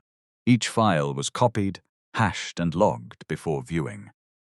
The full corridor recording began at 5:35. Bisi entered with Titi. They collected a security bag. They left together. At 5:44, Bisi returned from the loading area and handed a sealed bag to Kemi. The resolution was high enough to read part of the code when Kemi turned it toward the camera. 7139. At 5:46, Bisi ran toward the ambulance. At 6:29, Musa entered the office carrying an empty bag, HSL 7193. At 6:31, Kemi closed the office door. At 6:40, Musa left with something folded inside his jacket. There was no power failure, no missing 17 minutes. The local copy had been cut. The forensic consultant checked the export metadata. The edited file used at Kemi Nwosu's press briefing had been created under Musa Nwosu's administrator account at 217A. The morning after the incident, Ruth looked at Ikenna. He did not speak. She opened the financial report from Meridian Nwosu's banking team. At 7:12 on the night of the incident, the $186,500 had been deposited through a cash terminal into an account belonging to Palmcrest Services. Palmcrest Services shared a registered address with Musa Nwosu's cousin. The same account had received irregular transfers linked to tip pools, charity campaigns, and payroll adjustments. The room became very quiet. Ikenna stood at the window with both hands in his pockets. "Total exposure?" he asked. "Provable employee funds, 11,742,300, Ruth said. "Additional questionable transactions, at least 28 million. We need a full audit. And the acquisition must be suspended. Do it. The gala is in 2 days. The organizers plan to give Kemi the Compassionate Hospitality Leader Award." Ikenna turned. "Has she confirmed attendance?" "Yes. Has she submitted a final statement to us?" "She signed one this afternoon, insisting Bisi acted alone and that no manager opened the original bag." Ikenna's eyes hardened, then let her repeat it publicly. Ruth studied him. "We cannot turn an investigation into entertainment. We will not. We will preserve process." But the accusations against Bisi were made publicly. "The correction cannot be hidden in a private email." Ruth nodded, agreed. The following morning, a courier delivered an envelope to Bisi. Inside was an invitation printed on cream card, "Hospitality with Humanity Gala. Eco Convention Hall, Friday, 6 p.m. Her name appeared near the bottom, Bisi Nwosu, M. Complen. A attendant. Titi read it over her shoulder. "It required?" "Yes." Are they planning to disgrace you again? Bisi looked at the card. The paper was heavy, expensive, smooth beneath her fingers. I do not know. Will you go? Bisi thought of the first public humiliation. The phones, the laughter. Kemi Alo's shoe on her name tag. Then she thought of 43 workers whose missing money had been reduced to system error. Yes, she said, I will go. Friday came with heat. By 4 in the afternoon, Victoria Island was shining under a hard white sun. Cars crawled toward Eco Convention Hall. Security barriers lined the entrance. Photographers waited beneath branded banners, carrying words like compassion, leadership, and service. Inside, workers polished glasses that were already clean. Bisi stood before a cracked mirror in Titi Alo's room. She wore a simple pale blue dress, borrowed from a former colleague. Around her shoulders was a burnt orange scarf. The color reminded her of the uniform Kemi had used to reduce her to a job title. Tonight, she would wear it by choice. Titi adjusted the scarf. You look good. I look afraid. You can look good and afraid at the same time. Bisi gave a weak laugh.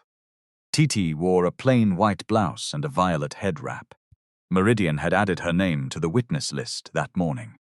You are sure you want to come? Bisi asked. No. Bisi turned. Titi met her eyes. I am not sure. I am coming anyway. That answer steadied both of them. At 5:41, their taxi stopped before the hall. A security officer checked the invitation twice. Employee complainant, he asked.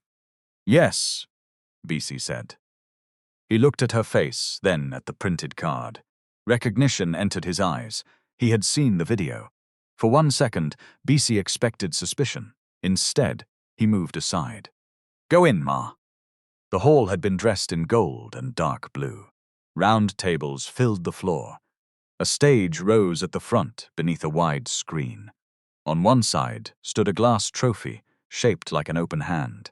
Compassionate Hospitality Leader of the Year. Kemi Alo's name appeared beneath it. Bisi stopped walking. Titi followed her gaze. They are still giving her the award? I do not know. At the center table, Kemieze laughed with 2 event organizers. She wore an emerald gown with ruby detailing along the sleeves. Gold earrings touched her neck. Her hair had been arranged into a smooth crown. From across the hall, she looked like the woman from her charity videos. Kind. Successful. Untouchable. Musa sat 2 tables away in a charcoal suit and crimson tie. He kept checking his phone. Sweat gathered near his temples despite the cold air conditioning. Kemi saw Bisi. Her smile vanished. She said something to an event coordinator and began walking across the hall. Her heels struck the floor in clean, angry beats. What are you doing here? She asked. Bisi held up the invitation. I was invited.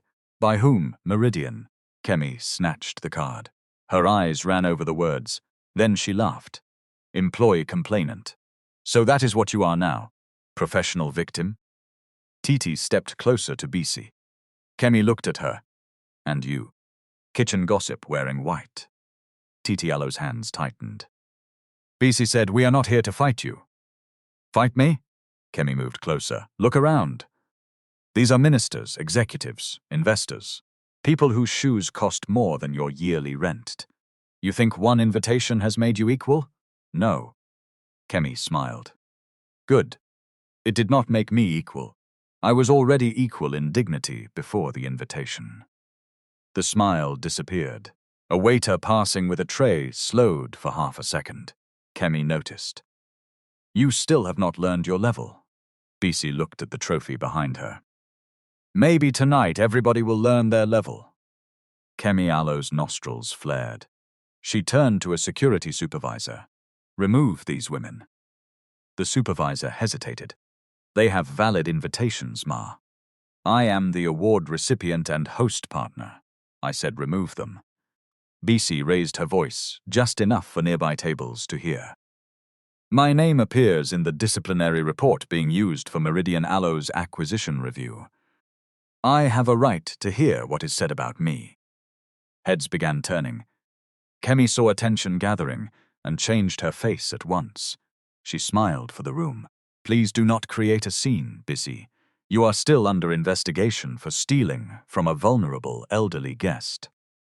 The word stealing traveled, whispers followed it. Bisi Zalo's throat tightened. It was happening again. Different hall, different clothes. Same circle of faces. Same willingness to believe the manager before the waitress. Kemi raised one hand gently, as though calming a troubled person. We understand that unemployment can affect mental balance. But this is not the place for your accusations, Titi whispered. This woman is mad, Kemi heard. 2 officers approached. Bisi looked toward the stage. Ruth was nowhere in sight. Ikenna had not arrived. Samuel was not among the guests. A cold thought entered her. What if the invitation had been sent only to make her repeat the accusation before powerful people, then remove her as unstable? Kemi stepped close enough that only Bisi and Titi could hear. Did you really think the old man would come and save you? Bisi held her gaze. I did not save him because I expected him to save me. Then you are more foolish than I thought. Kemi turned toward the surrounding guests and lifted her voice.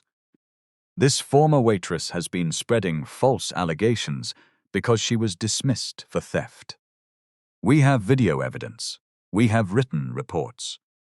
Yet she has chosen tonight, a night dedicated to compassion, to attack the people who gave her employment.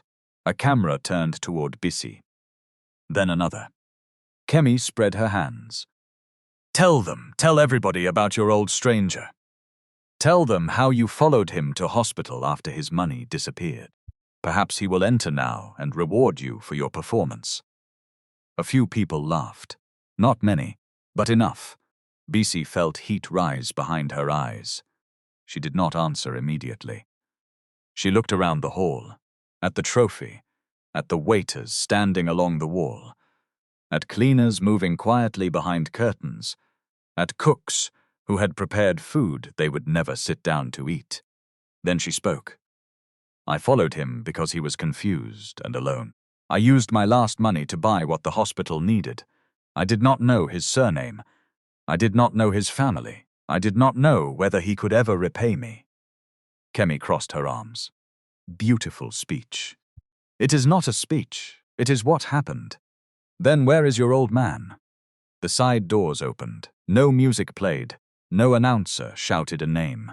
The doors simply opened. Samuel George entered first. He wore a deep burgundy agbada with ivory embroidery. His cane touched the floor once, then again. Beside him walked Ikenna in a bright cobalt suit and white shirt. Ruth followed in a navy dress, carrying a slim black folder. 3 Meridian board members came behind them. The hall changed. Chairs moved. Voices stopped. Several guests stood at once. An event organizers hurried forward. Chief Samuel. Mr. George, we did not know you had arrived. Samuel did not look at him. His eyes had found Bisi. Kemi turned slowly. For a moment, she did not recognize the old man. The agbada altered his outline. The hall lasso's light touched the silver in his hair. Authorities stood around him now, visible and undeniable. Then he tilted his head. The same way he had tilted it when she told him window tables were for people with reservations. Kemi Alo's hand loosened. The glass trophy slipped from her fingers. It hit the edge of the podium, rolled once, then struck the floor with a hard, hollow sound. Nobody breathed. Samuel walked toward her. My daughter, he said. Kemi Alo's lips moved. No sound came out. He stopped several feet away. Do you remember me? Her face had lost color. Sir, I hope no problem. The sentence was quiet. The humiliation inside it was not. People looked from Samuel to Kemi. She forced a smile. Chief Samuel, had we known you were coming, we would have prepared. Samuel raised one hand. That sentence again. Kemi stopped. He looked toward the stage. Is there a microphone? An organizer rushed to bring one. Samuel did not take it. He nodded toward Bisi. "Give it to her first." Kemi Alo's eyes widened. The organizer carried the microphone to Bisi. Her fingers trembled when she accepted it. Samuel faced the hall. "This woman is Bisi Nwosu. 6 days ago, she found me on wet concrete behind the Glass Palm restaurant. My blood sugar had fallen dangerously low. She called for help. She gave emergency glucose while I was conscious. She rode with me to hospital. She spent 3,470 of the last 3,850 she had because the hospital needed test strips." A murmur traveled across the tables. Samuel continued. "She did not know my surname." He turned toward Kemi. "She did not know I founded Meridian Group." Then Ikenna stepped forward. His voice did not need volume. "The old stranger Bisi Nwosu carried into that ambulance was not a beggar. He was not a thief, and he was not a man without a family. He is Samuel George, the founder of Meridian Group." He paused. "And he is my father." The reaction came like wind through dry leaves. Gasps, whispers, phones rising. Musa lowered his head. Kemi stared at Samuel as if wealth had transformed him into another species. Samuel saw it. That expression hurt him more than the insult at the restaurant, because it proved she regretted mistreating a powerful man, not mistreating a human being. He held out his hand for the microphone. Bisi gave it to him. Samuel looked at the hall. "Please understand something. My surname does not make what happened to me wrong. It was already wrong when they believed I was nobody." Silence. "They denied me a table because my clothes did not announce money. They treated a medical emergency as bad scenery. They ordered Bisi to leave me on the ground because customers could see." Kemi shook her head quickly. "No, sir, that is not what happened." Samuel looked at her. "You told her. Do not turn one old man into a theater production." Kemi Alo's mouth opened. He continued. "You said if she entered the ambulance, her job was finished. Sir, she had abandoned a full section. We were under pressure. I was managing an operation." Samuel Alo's gaze sharpened. "A human life was part of your operation." Kemi turned toward Ikenna. "Mr. George, please. There has been misunderstanding. We have always respected Meridian. We did not know Chief Samuel was—" Ikenna cut her off. "My father has already told you why that sentence condemns you."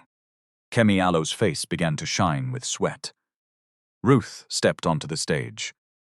Before this event began, Miss Ez submitted a signed statement to Meridian Group. In it, she confirmed that Bisi Nwosu acted alone, that management never opened the original property bag, and that the local CCTV file was complete, except for a 17-minute power outage. She opened the black folder. "Ms. Eze, do you stand by that statement?" Kemi looked at Musa. He did not look back. "I stand by the facts available to me," she said. Ruth nodded. "Good." The wide screen behind the stage came alive. The first image showed the loading bay in heavy rain. Bisi knelt beside Samuel. Titi ran with the first aid pouch. Kemi stood under the awning, pointing toward the restaurant. The footage had no clear sound, but the sequence was enough. Bisi remained beside Samuel until the ambulance arrived. The screen changed. A close image showed Bisi and Titi counting property beneath the awning. Bisi sealed the transparent bag and turned it accidentally toward the camera. "HSL 7139, Ruth spoke. "Ah, this is the original seal number recorded at 5:44 p.m. The screen displayed the seal issue register. HSL 7193, the bag presented during Bisi Alo's public accusation, was issued to Miss Kemi Eze at 6:28 p.m. 44 minutes after the original bag had been handed to her. Kemi stepped backward. "That register can be altered." Ruth looked at her. We anticipated that response. A second image appeared. It was a photograph taken by Titi at 6:29 p.m., showing the register page, the time display on the security desk, and Kemi Alo's signature. Titi covered her mouth. Her own evidence filled the screen. Ruth continued. The original cloud CCTV was preserved by an independent vendor before deletion became possible. The footage played. Bisi handed Kemi the sealed bag. Bisi ran toward the ambulance. At 6:29 p.m., Musa entered the office with a second empty bag. At 6:31, Kemi joined him and closed the door. At 6:40, Musa left with a folded bundle beneath his jacket. At no point did the corridor lose power. A woman near the front whispered, "My God." Ruth displayed the generator log. Continuous supply. No outage. No power surge. Then the metadata report appeared. The edited CCTV file, shown at Ms. Eze Allo's press briefing, was exported from Musa Okoro Allo's administrator account at 2:17 a.m. the following morning. Every face turned toward Musa. He stood abruptly. "This is not proof that I took money." Ruth nodded. "You are correct, so let us continue." The next screen showed a banking transaction. 186,500. Cash deposit. 7:12 p.m. Palm Crest Services. Ruth spoke with the patience of someone placing stones one by one on a grave. Palm Crest Services is registered to Mr. Okoro Allo's cousin. The exact missing amount entered that account less than 90 minutes after Bisi handed over the sealed bag. Musa looked toward the nearest exit. 2 Meridian security officers moved quietly into position. They did not touch him. They simply made running useless. Kemi raised both hands. "I did not know about that account." Musa turned on her. "You told me to remove the cash." The room exploded with noise. Kemi Allo's head snapped toward him. "Are you mad? You said we would replace it after forcing her to sign." "Liar. You gave me the bag. Shut up."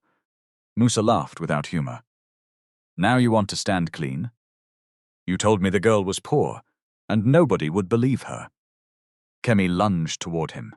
Security stepped between them. The microphone in Samuel Allo's hand captured every word. Ruth waited until the room settled. Then she changed the screen again. A table appeared. 43 employee records. 11,742,300 in documented unpaid tips, overtime, and unlawful deductions. "This investigation did not end with one wallet," Ruth said.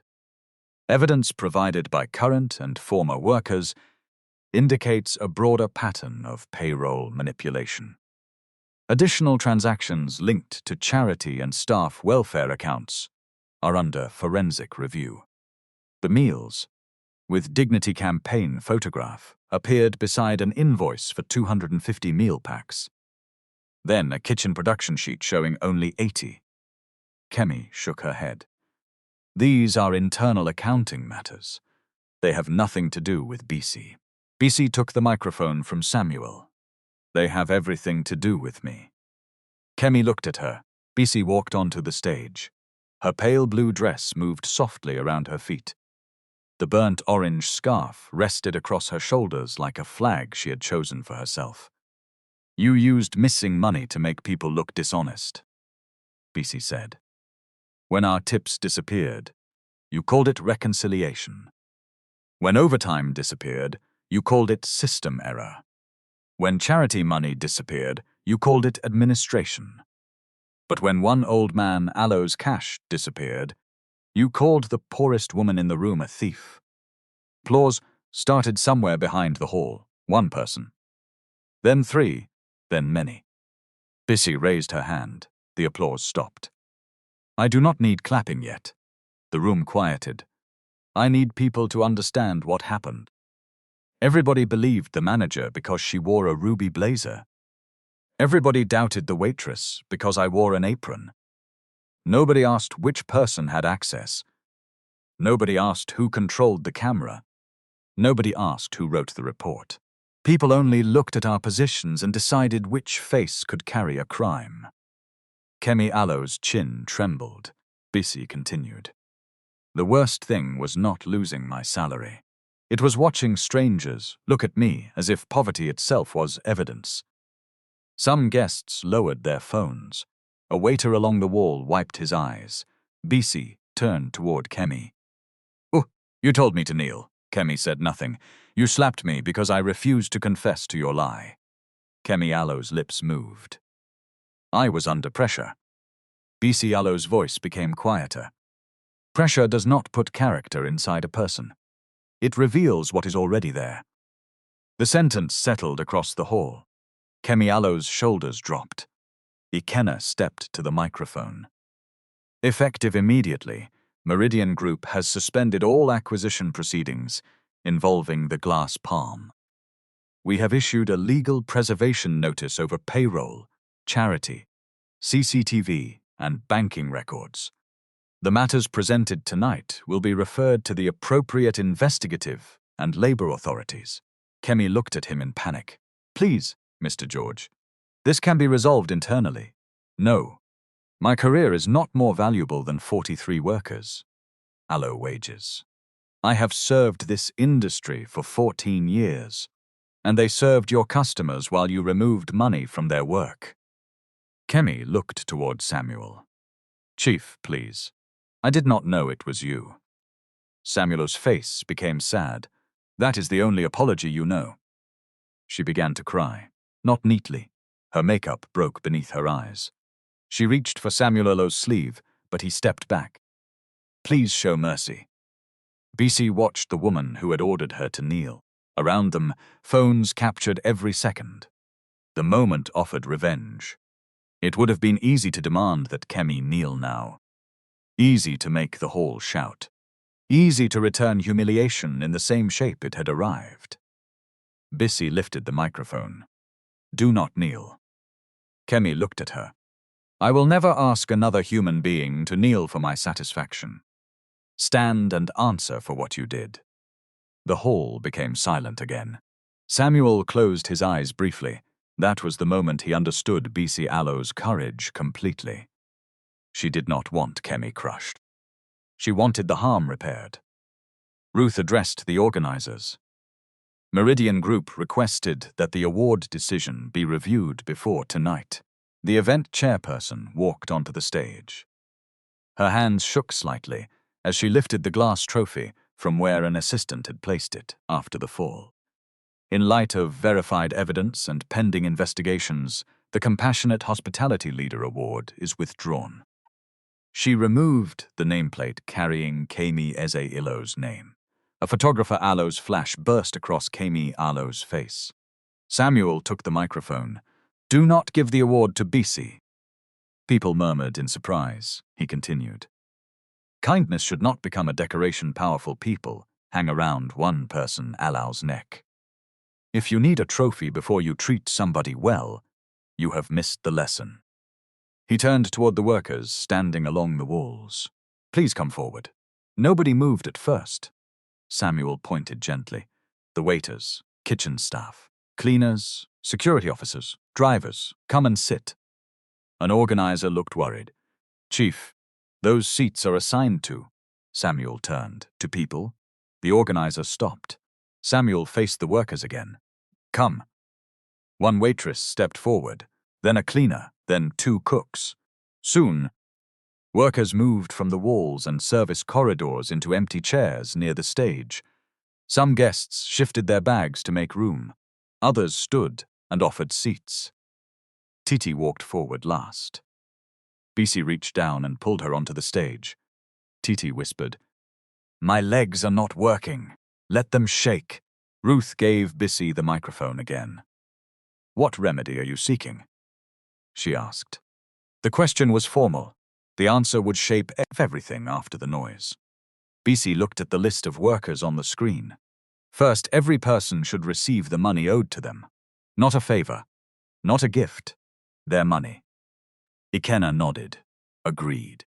Subject to independent verification and with interim payments where records are already complete. Second, no manager should control the complaint against herself. Workers need an independent channel. Agreed. Third, every site should have proper first aid equipment and trained responders. The first aid cabinet at the Glass Palm had expired paracetamol and dirty cotton wool. If I did not carry my own glucose gel, Sir Samuel Allow's condition could have become worse. Samuel looked at the audience. There is your real hospitality lesson, Bisi continued. Fourth, staff should receive clear showing tips, overtime, deductions and reasons, not mysterious words like adjustment. Agreed, Ikenna said. And fifth, she paused. Every manager should spend one full shift serving under the same conditions as junior staff. Same staff entrance, same break room, same transport allowance, same rule. The workers reacted first. Laughter, then applause. Even Samuel smiled. Ikenna raised one eyebrow. You want executives to carry trays. I want them to understand the weight before they call it light. He considered it. Agreed. The applause rose again. This time, Bisi allowed it. Later, people would remember the Billionaire Allow's entrance. They would remember Kemi Allow's trophy falling. They would remember Musa turning on her, and the screen exposing the seal number. But the workers remembered something else. They remembered being invited away from the walls. They remembered sitting. For once, they were not part of the background. They were the reason the room had to change. After the program, journalists crowded around Bisi. How does it feel to be vindicated? Will you sue? Are you now working for Meridian? Did you know Samuel George before the incident? Are you and Ikenna George close? Bisi raised one hand. I knew Sir Samuel as a man who needed help. That is all. Will you accept a reward? I want my wages. My name and fair treatment for workers. Do not turn justice into a lucky girl story. The answer spread online before midnight. Do not turn justice into a lucky girl story. It became the sentence people quoted. Outside the hall, Kemi and Musa left through separate exits, under legal instruction not to contact witnesses. They were not handcuffed on stage. No police siren created instant punishment. Real accountability moved more slowly than drama wanted. But it moved. Ruth ensured devices and records were secured. The restaurant owners received formal notice of the suspended transaction. The award organization published a withdrawal statement. The original accusation video was removed, though copies continued to circulate. At 10:12, Bisi stood alone on a balcony overlooking the water. The city lights broke across the lagoon. Her body had begun to feel the exhaustion that anger had hidden. Ikenna joined her. He had removed his suit jacket. His cobalt shirt sleeves were rolled once at the wrist. You disappeared, he said. There are too many cameras inside. They will follow you for some days. I hope they follow the payroll too. He leaned against the railing. They will. Bisi looked at him. Sir, will they really? Ikenna did not answer quickly. Then he said, They will if I do my work. Not because of tonight. Because we will build it into process. That sounds like corporate grammar. It is corporate grammar. She smiled. He looked toward the water. My father was right about me. About what? I built systems that trusted reports more than workers. You did not steal the money. No, but Meridian was preparing to reward the people who did. Our process gave them a clean report. Bisi considered him. Responsibility is not the same as personal guilt. I know, but it still needs action. I know that too. They stood in silence, then Ikenna said, Thank you for not asking Kemi to kneel. Bisi Allow's face hardened slightly. I wanted to. He turned. For 1 second, I wanted her to feel the floor under her knees. I wanted everybody to laugh the way they laughed at me. What stopped you? Bisi watched a boat move across the dark water. If I used my moment of power to copy her cruelty, then the only thing that changed would be the person holding the microphone. Ikenna said nothing. He would remember that sentence for years. Samuel appeared at the balcony door with Ruth behind him. I hope no problem, he asked. Bisi laughed. You should be resting. I rested through 2 speeches. You were on stage. My spirit rested. Ruth shook her head.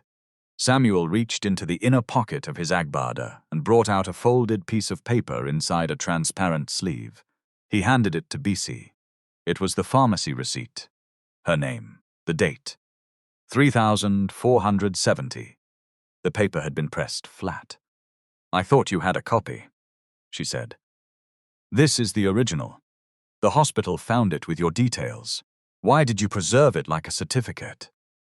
Samuel Elo's eyes softened. Because I do not owe you a miracle, my daughter. I owe you the truth. This paper is part of it. Bisi held the sleeve carefully. For 6 days, strangers had used an empty wallet to describe her character. Now an ordinary pharmacy receipt carried the answer. She began to cry. Samuel opened his arms. This time she did not hesitate. 3 weeks later, the first repayment notices went out. The independent audit verified 11,742,300 in unpaid wages, tips, and overtime. Interim payments began for workers whose records were complete. Disputed amounts entered mediation. Interest and additional compensation were negotiated separately. The glass palm owners issued a written retraction. The statement confirmed that no evidence supported the theft allegation against Bisi Nwosu.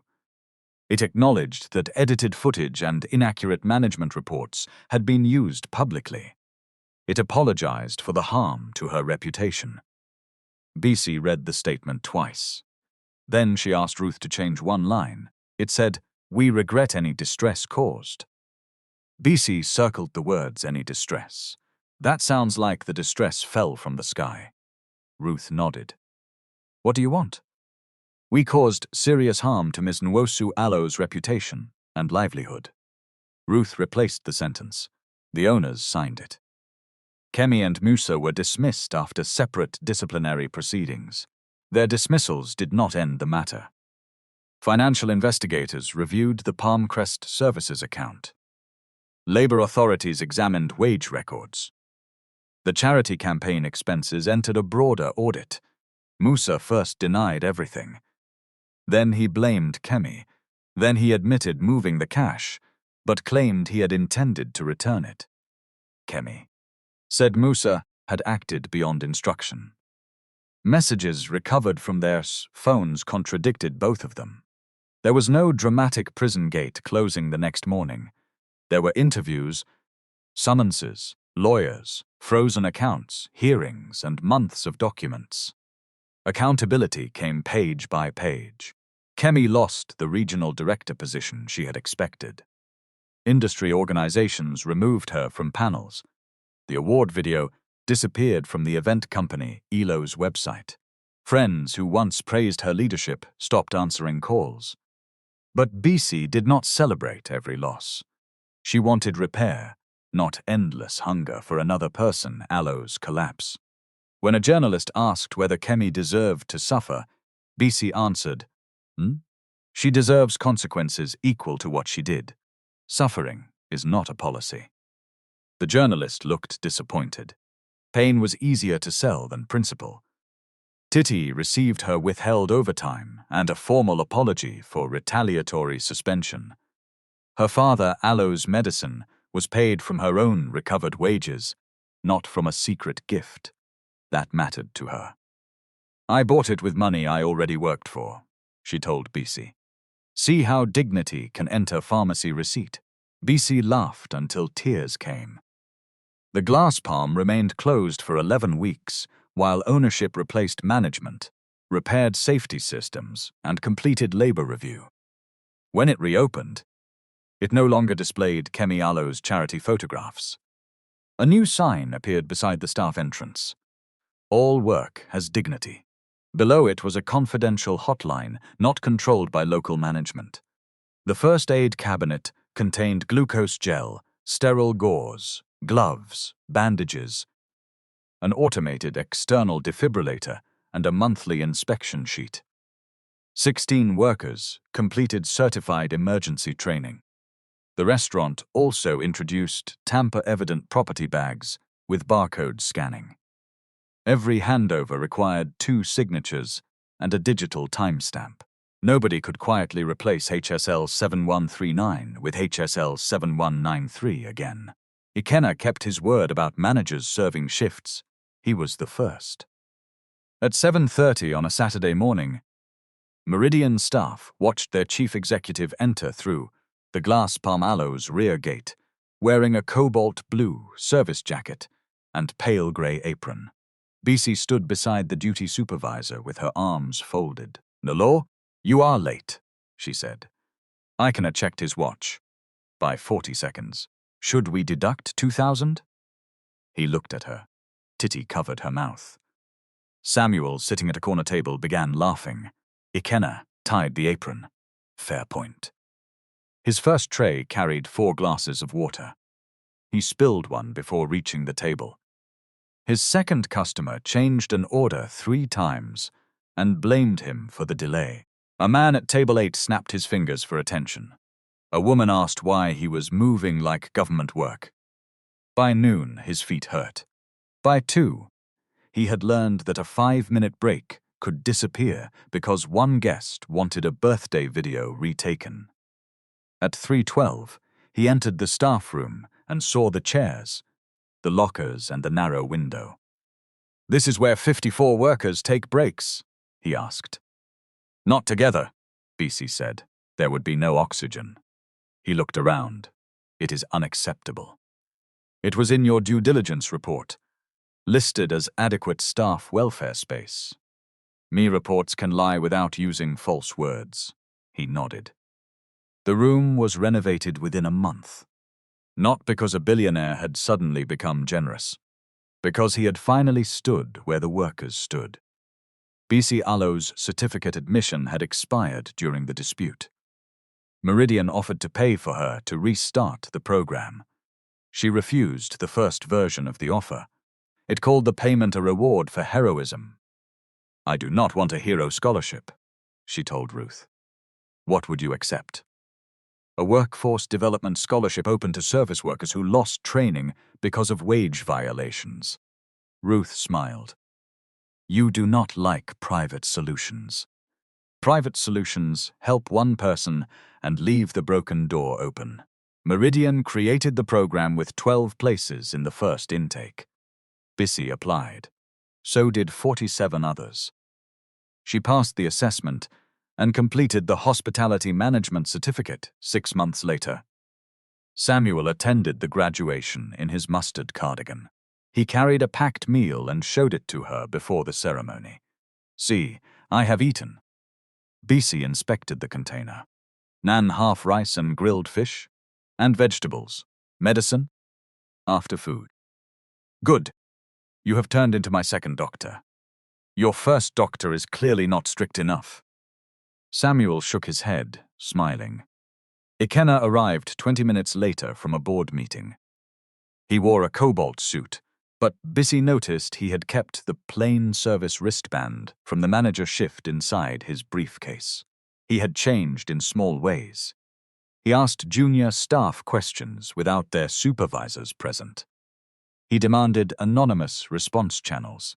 He removed employee welfare scores from management bonus calculations until an independent team could verify them. He also stopped allowing prepared staff interviews during site visits. Some executives complained that the new process was slow.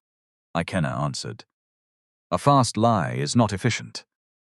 10 months after the gala, Meridian opened the Orange Apron program. The name came from Bisi Aloe's old uniform. At first she resisted it. "That apron was used to shame me," she said. Ruth replied, "Then decide what it means now." Bisi did. The program trained hospitality workers in basic first aid, wage documentation, guest property handling, workplace reporting, and respectful service. It also trained managers to recognize how class bias entered ordinary decisions. Not only through shouting, through who received the better table, whose complaint was believed, whose lateness was punished, whose missing money was called an error, whose anger was called aggression, whose kindness was treated as suspicious because poverty was nearby. At the first training session, Bisi stood before 82 workers wearing an orange jacket over a pale blue blouse. On the table beside her sat two transparent security bags, HSL 7139, HSL 7193. One was genuine.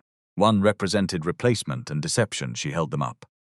A process is only useful when it protects the person with less power, she said.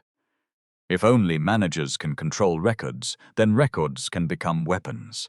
She demonstrated a property handover. Count in front of a witness. Record the amount. Read the seal number aloud. Give both parties a copy. Use a digital timestamp. Report any break in custody immediately. Then she moved to emergency response. She explained how low blood sugar could cause sweating, shaking, confusion, weakness, and slurred speech. She explained that glucose could be given only when the person was conscious and able to swallow. She repeated the warning that no food or drink should be forced into an unconscious person. A waiter raised his hand. What if management tells us to continue working? Bisi looked toward Ikenna, who sat in the back row. Then she answered, a medical emergency is not bad customer experience. It is a medical emergency. Call trained help, protect life first. Document what happened after. Ikenna nodded. The program became more successful than Meridian expected. Within 8 months, 3 restaurant groups adopted its reporting tools. 2 hotels replaced manager-controlled complaint boxes with independent hotlines. A catering company refunded over $4 million in unrecorded overtime after workers learned how to compare rosters with payslips. Bisi did not become a CEO. She did not wake up in a mansion. She did not receive a car because she had saved a rich man. She became Employee Experience Coordinator after applying through an open process, completing 2 interviews, and presenting a proposal on service worker dignity. There were 6 candidates. She scored highest. When Ruth called with the offer, Bisi asked, did I get this because of Sir Samuel? No. Because of the gala? No. Then why? Because your proposal identified 7 risks our own consultants missed. Because your references were strong. And because you corrected Ikenna during the interview when he used the wrong wage figure. Bisi laughed. He did not look happy. He was delighted inside. I doubt it. He approved the offer. That proves only that he survived correction. Her relationship with Ikenna grew through disagreement. He wanted the Orange Apron program, launched across 20 locations at once. Bisi argued for 5 pilots. He wanted polished video modules. She insisted on live sessions where workers could ask questions anonymously. He wanted performance metrics within 30 days. She told him trust could not be bullied into a monthly dashboard. Sometimes he became impatient. Sometimes she became stubborn. Neither pretended the other was perfect. One evening, after a training session in Ikeja, they stood outside beneath a sky heavy with rain. Ikenna checked his phone. My driver is delayed. Welcome to Lagos. There is a cafe inside. Bisi looked at him. Are you asking me to wait for your driver? I am asking you to have coffee with me. As Employee Experience Coordinator. No, as the woman who corrects your grammar. You also correct my policy. More serious. He smiled. Bisi. She considered him for several seconds. Fine. His smile widened, but you will order for yourself. I know how to order coffee. Do you know how to queue? He looked toward the counter where 7 people stood. I am learning. They joined the queue. No convoy entered, no violin played, no promise of marriage appeared beneath the rain.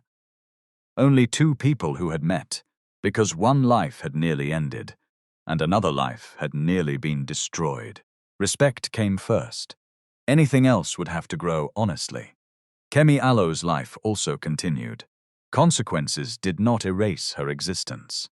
After months of proceedings, She accepted responsibility for parts of the labor violations and entered a repayment agreement tied to improperly received bonuses. Her professional license was restricted by an industry body pending completion of ethics training and restitution obligations. She wrote a private apology to Bisi. The first draft said, "I am sorry if you felt humiliated." Bisi returned it unread after the first line. The second said, "I am sorry that events became public." Bisi returned that one too. The third arrived 11 months after the gala. It said, "I accused you because I believed people would trust my title more than your truth. I slapped you because your refusal frightened me. I asked you to kneel because I wanted your humiliation to protect my reputation. I caused harm to your work, your name, and your peace. I cannot demand forgiveness. I can only accept the consequences and repay what I helped take." Bisi read the letter alone. She did not tear it. She did not answer immediately. Forgiveness, she had learned, was not another performance required from the injured person. Months later, she sent one sentence: "Repair what you can, and do not ask the people you harmed to carry your guilt for you." Musa Alo's case took longer. Financial records were complicated. Some transactions were disputed. Some witnesses changed statements. Some documents had been deleted and recovered. The matter moved through investigation without the neat speed of a final scene. But the workers received their verified money. The hotline remained active. The first aid kits were inspected. Managers served shifts. Those changes mattered more than gossip about punishment. On the first anniversary of the gala, Samuel returned to the Glass Palm. He wore the same mustard cardigan. No agbada, no security surrounding him. His driver waited outside, but this time Samuel carried a fully charged phone and a packed snack. At the entrance, a young hostess greeted him. "Good afternoon, sir. Do you have a reservation?" "No. We have a window table available." Samuel looked across the dining room. Several tables were empty. "Is it available because I am a person?" he asked. The hostess blinked, then she smiled. "Yes, sir. That is normally how tables work." Samuel laughed. Bisi came from the office wearing her orange program jacket. "You are troubling staff again." I asked one question. "You enjoy testing people." "I enjoy seeing whether training entered their head." The hostess looked from Bisi to Samuel. "Do you know him, Ma?" Bisi folded her arms. "He is a stubborn old man who forgets lunch." Samuel raised the packed snack. "Evidence." They sat by the window. Titi joined them after checking the kitchen. Ikenna arrived later without announcing himself and took the fourth chair. No camera had been invited. No speech had been prepared. The meal was simple: grilled fish, moi moi, vegetables. Samuel took his medicine after eating. Bisi watched to make sure. At the end, a young waiter brought the bill. Samuel reached for it. Ikenna reached too. Bisi pulled it away from both of them. "You people will start Billionaire competition now." Samuel laughed. "I invited everybody. You did not invite me. You entered my office and said you were hungry. That is an invitation in old man language." Ikenna shook his head. Titi said, "Let us split it." Samuel looked offended. "You want a 74-year-old man to split bill?" "You are 73, Bisi said. "I have suffered enough to add 1 year." Their laughter moved across the table. The young waiter smiled as he walked away. Perhaps the strongest part of this story was never that Samuel George had a billionaire son. That fact made people listen. But Bisi should have been heard even if Samuel had been an ordinary retired man with no company, no board, and no powerful name behind him. She should have been believed because the seal number could be checked. She should have been treated fairly because employment does not cancel humanity. She should have been protected from public humiliation Because poverty is not evidence of dishonesty. A uniform can tell you what work a person is doing at that moment. It cannot tell you the size of that person aloe's mind. It cannot tell you the sacrifices hidden beneath the fabric. It cannot tell you whether the hand carrying your plate once used its last money to keep a stranger alive. And it can never tell you how much respect that person deserves. That lesson stayed with Ikenna. It stayed with Samuel. It stayed with the 43 workers who finally received what they had earned. It even followed Kemi into the quiet rooms where a title could no longer speak for her. Actions return, not always through sudden punishment. Sometimes they return as records, as witnesses, as one forgotten receipt, as 4 digits spoken aloud in the rain. HSL 7139. The truth did not arrive because Bisi was lucky enough to save a billionaire aloe's father. The truth survived because she documented what happened, because Titi finally chose courage over fear, because Samuel valued character more than appearance, and because Ikenna accepted responsibility for a system that had failed people below his line of sight. Kindness opened the story. Evidence protected it. Accountability completed it. And dignity remained after every expensive light in the hall had gone dark.